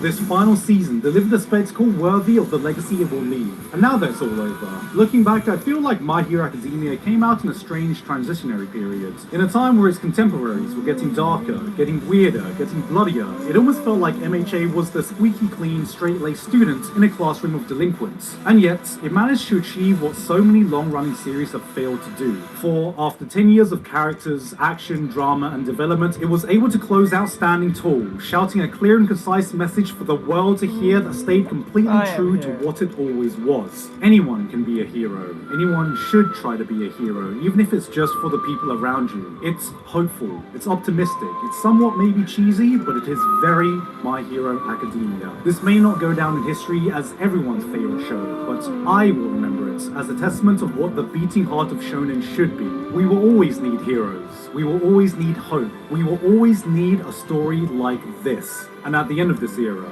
I'm glad it was there to remind us one last time.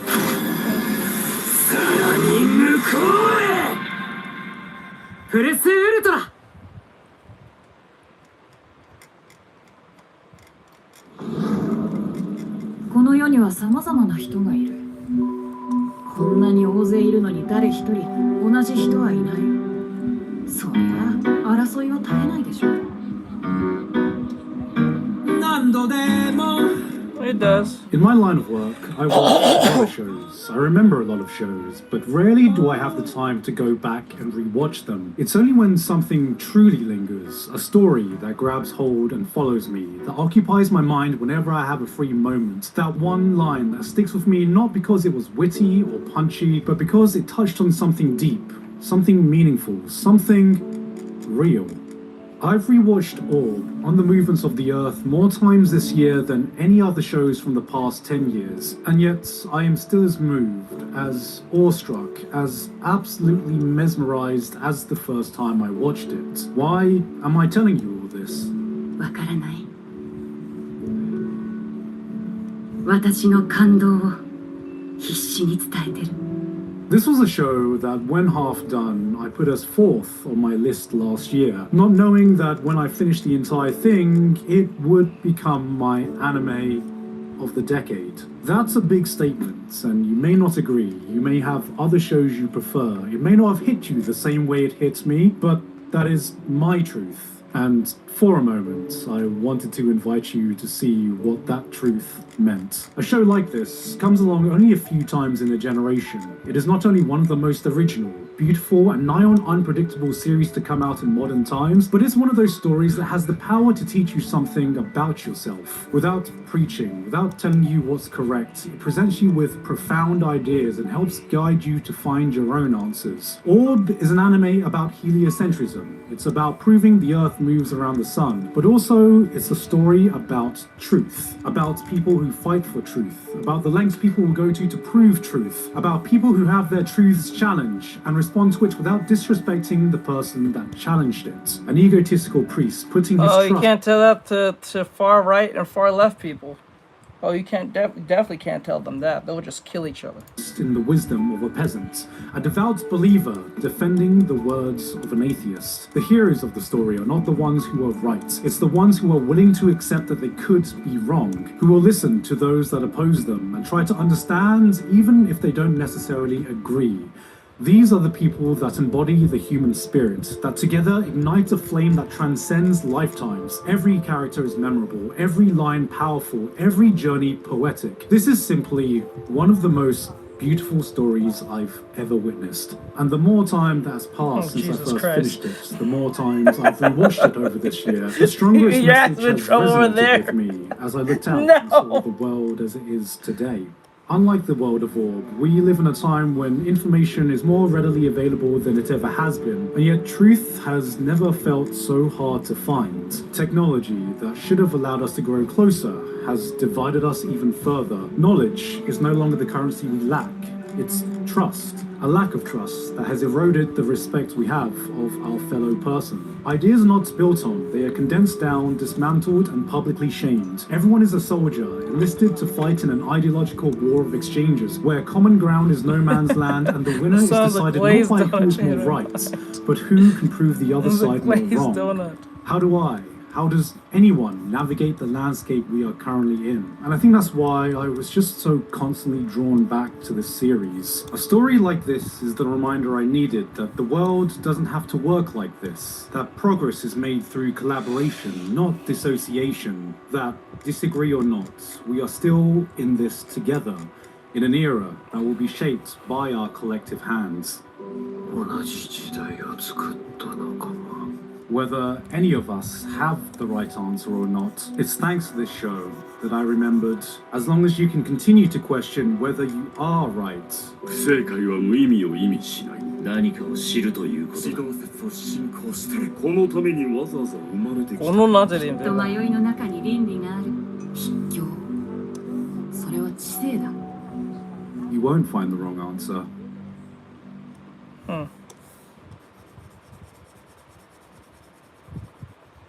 Alright, that's the... Oh, is it over? That's the end of that. Let me see real quick. Does Grief have anything new? I don't think he does. I doubt it. I'm gonna check real quick. If he doesn't, I'm ending the stream.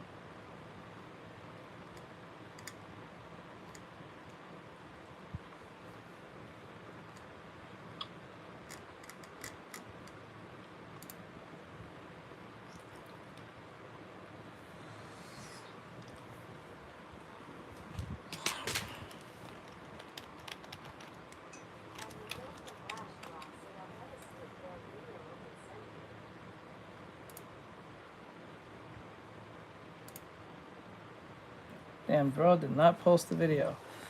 Oh, man. Yes, that's the end of that.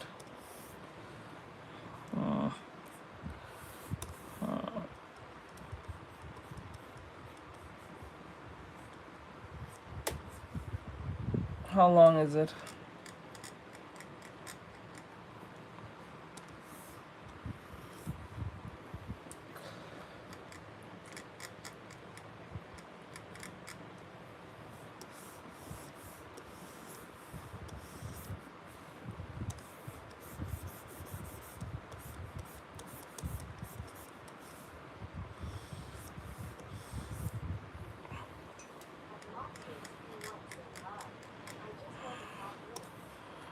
Hey, Mox, what's going on?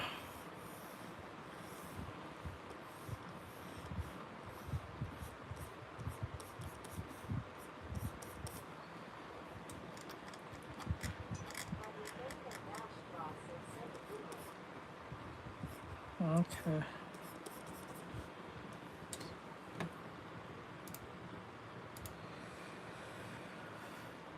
Okay.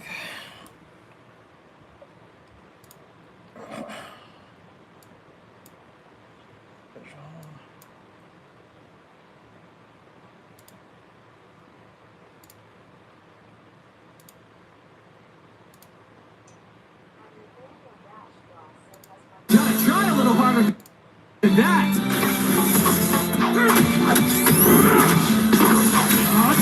I think I've seen this, but I'll watch it anyway. Oh, I've seen it. Oh, this is the silver fight. Okay.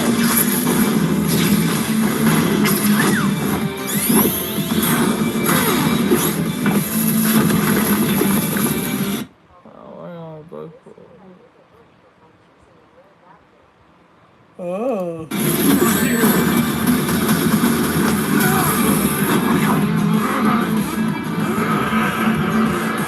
What the?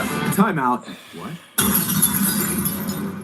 What the hell was that? What was? Oh, yeah, right, I got some, like, weird daddy issues going on right now. Your old man, Black Doom, or Eggman? Black Doom, got it.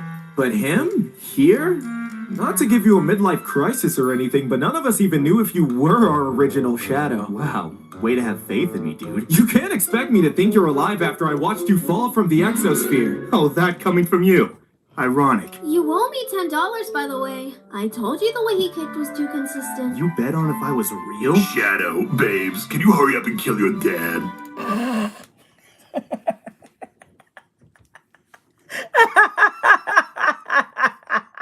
Oh my god. You know what? This kind of fits. I'm not even gonna lie to agree. This kind of fits. Our boy from Venture Brothers. Oh my god. It's a Venture Brothers reference. Oh my god. It kind of fits though. I had plans to rob a sales and get my makeup done with Omega after Sonic's birthday party. I yearn to be an it girl. Yes, Omega, sweetie, we know. Wait, let me get this straight. You have your whole What if you're like feminizing the shit out of men? I don't understand that shit. little area too? I know I didn't save you. Save me. I was on the Ark when I got here. Well, we were all at the birthday party when we got taken. I was waiting for Eggman to exit his place of residence, so my face was the last thing he saw before being Swiss cheese. Well, obviously I was at my own birthday party that apparently wasn't important enough for the ultimate eyesore. You can teleport, but you can't make a 10 o'clock curfew? Sheesh. I'd hate to rely on you, dog. Pound it. Hi, Nucky. Do we know if the Master Emerald is okay? Even if I did, that's none of your business, thief. And what the heck happened to your voice? Have Sega put you on Ozempic and force you to get a breast reduction surgery and show me how you cope. They took our melanin, too. Damn shame. Cut the chit-chat. Don't forget, you have something I need. Sorry, Blue, but Shadow needs that emerald to take care of his daddy issues. I could speak for myself, thanks. Sonic, I need this emerald to take care of my daddy issues. Truly shocking. Cut the sarcasm, Sonic. Not cool. Oh, great. The robot can detect sarcasm. That's golden. Say that again. Look, Sonic, we Say obviously again. both have our own things going on. I'll give you the emerald. You just need to wait until I K-word my dad. Yeah, but I don't feel like waiting. So, faster I get that emerald, faster this whole thing is dead and done. So come on, chop chop. And what are the things that slip through the cracks of your recklessness? What then? when we have things from the past, present, or future coming back for revenge. Whether we know them or not, we need to take our time and tackle this carefully. Then we'll just tackle it if it comes down to it. Seems fun to me. Fun? Damn it, Sonic. What the hell are your morals? How many times are you going to put the people close to you at risk, all because you wanted to enjoy yourself? And how many times will it take for you to understand that if you don't want any part in it, you don't have to get involved? I've handled it on my own before, I can handle it on my own now, even without the emeralds. There's no breaking through that thick skull, and that's the entire reason the Doctor is able to get away with things like this. It's because of that unnerving ambition to keep playing this fucked up game. I'm not gonna sit here and entertain any of it anymore. And if you can handle this on your own, then you don't need my emerald. And that's where you're wrong, buddy. You see, I don't remember giving you a choice. Okay. You boys can calm it down. Why is she, what the fuck? What the fuck? Why is her chest like this? What the fuck? Why draw it like this? Jeez, you can cut the tension with a knife. Blaze, how are you here? I didn't save you yet. I haven't had to save anyone yet. Because of yours truly. Oh, Silver, you're here too? How did you... Because I'm just as capable as you, Sonic. Thank you very much. Why is his voice like that? What the fuck? Oh, so you have your own little area too, or No, I don't. Thank you for asking. And honestly, I'm quite hurt. Why? Because how are you gonna have the time traveler not deal with the time-related issue? I didn't even know you were here, man. You weren't even at my party. It was your birthday? And you didn't even invite me? It was a surprise party! How in Gaia's hell am I supposed to send an invite to the future? Talk about melodramatic. Omega, give me another cigarette. It's gonna be a long... whatever time it is. Yeah. I yearn to destroy the Mobian stock market. Yeah, buddy. I'm sure you do. I traveled dimensions in order to go to his birthday. You couldn't have sent a card? Oh my God, I was in space. Oh, but you can send an invite to another dimension. Man, I'm the most equipped for this. Not only do I know the intricacies of time travel, but I'm the strongest one out of everyone here. It's just the most reasonable option.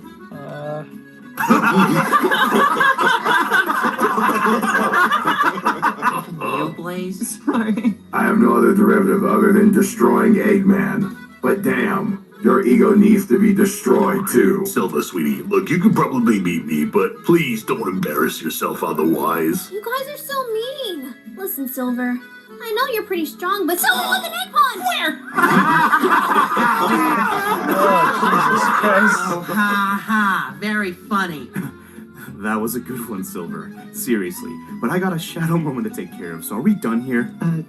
Shadow moment? It's when you go through an egregiously bad traumatizing character arc. All they can really think of doing with them now, truly. Okay, stop.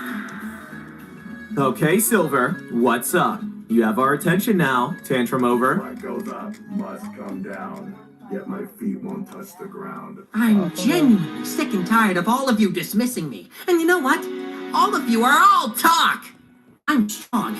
I know I'm strong. I took care of my own that fucking voice. Man, on my own. I saved my timeline multiple times. With help. Help I didn't need. Every time we fought, you caught me off guard.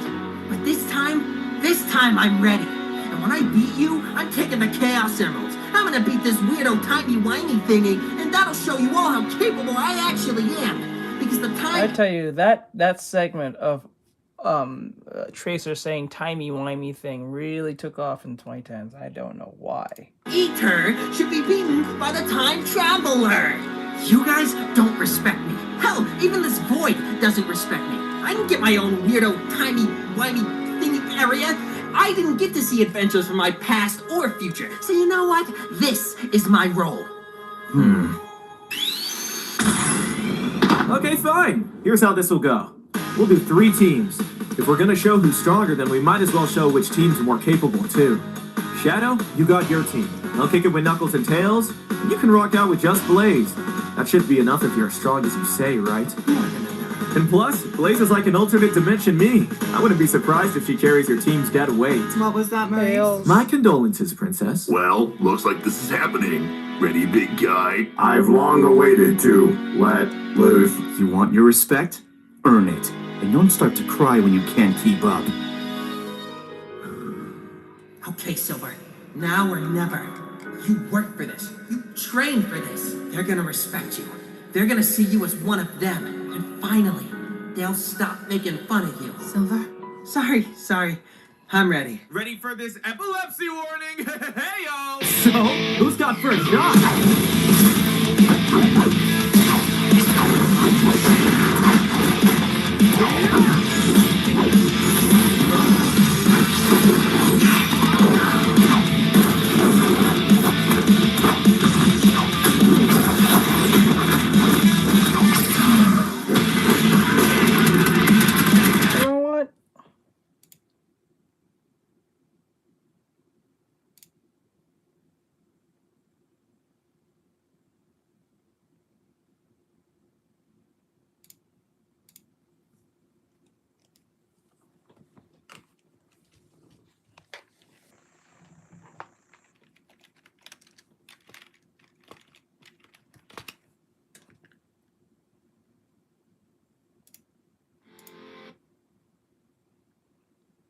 Well.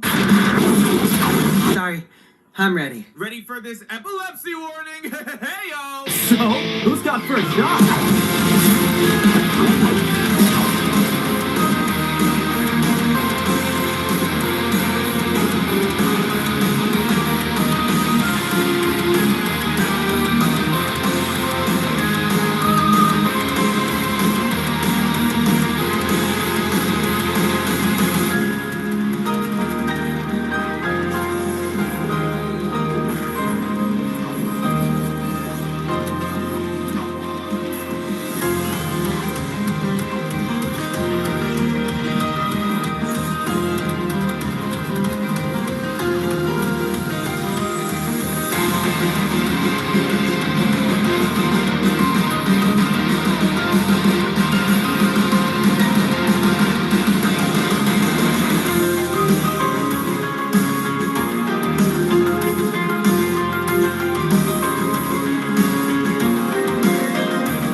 I'll catch you, Omega. You're not dead.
Did you take that from Garp? Oh shit, was that from Garp? What the fuck? Was that One Piece reference? Wait a minute. I just caught that. What the fuck? Bro. Was that from Garf? The walk part. What the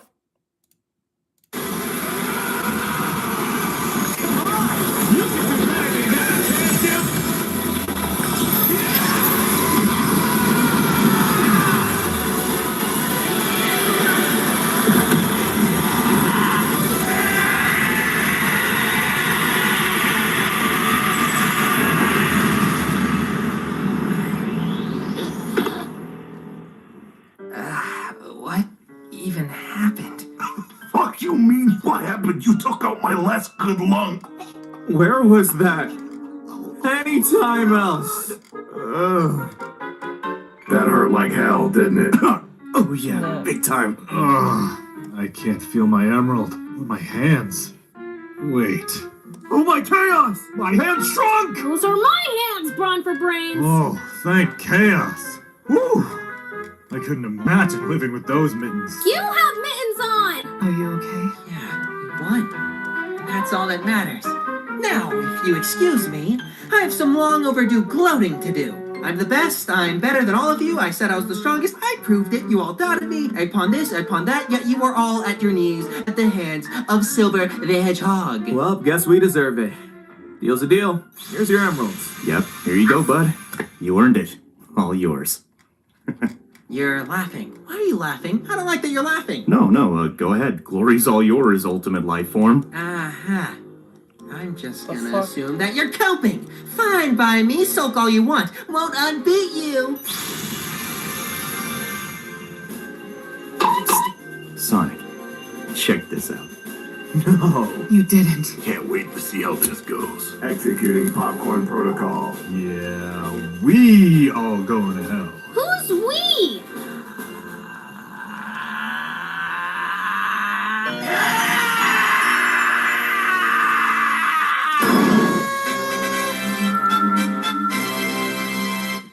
What the fuck? So, what happened, bud? Silver? You, good there, man? I feel a storm a brewing. Oh boy. Danger! Danger! Threat imminent! Silver, don't!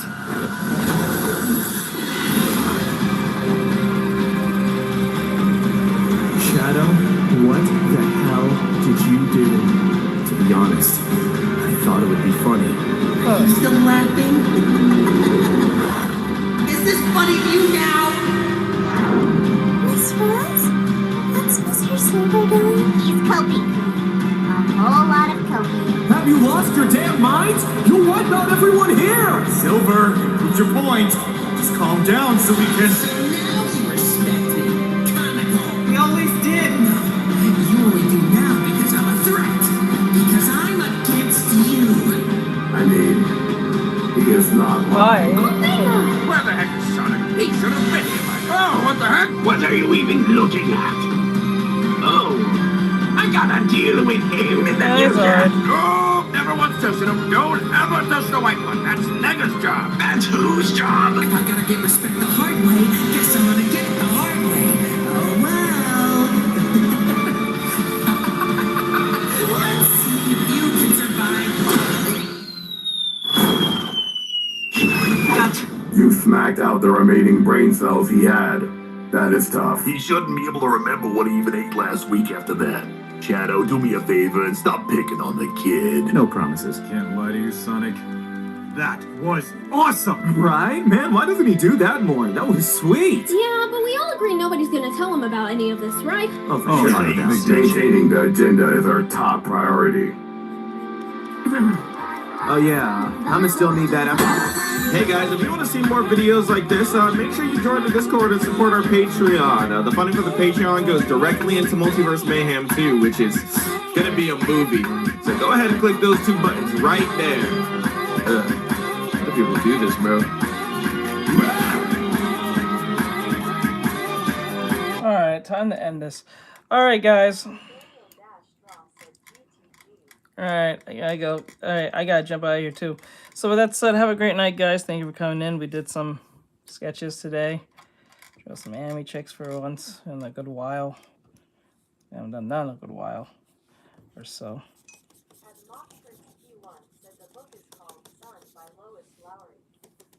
Son. Alright, laters. Have a great night. See you guys in the next one. Thank you for coming. Appreciate it very much so. Did a lot of work today. Laters.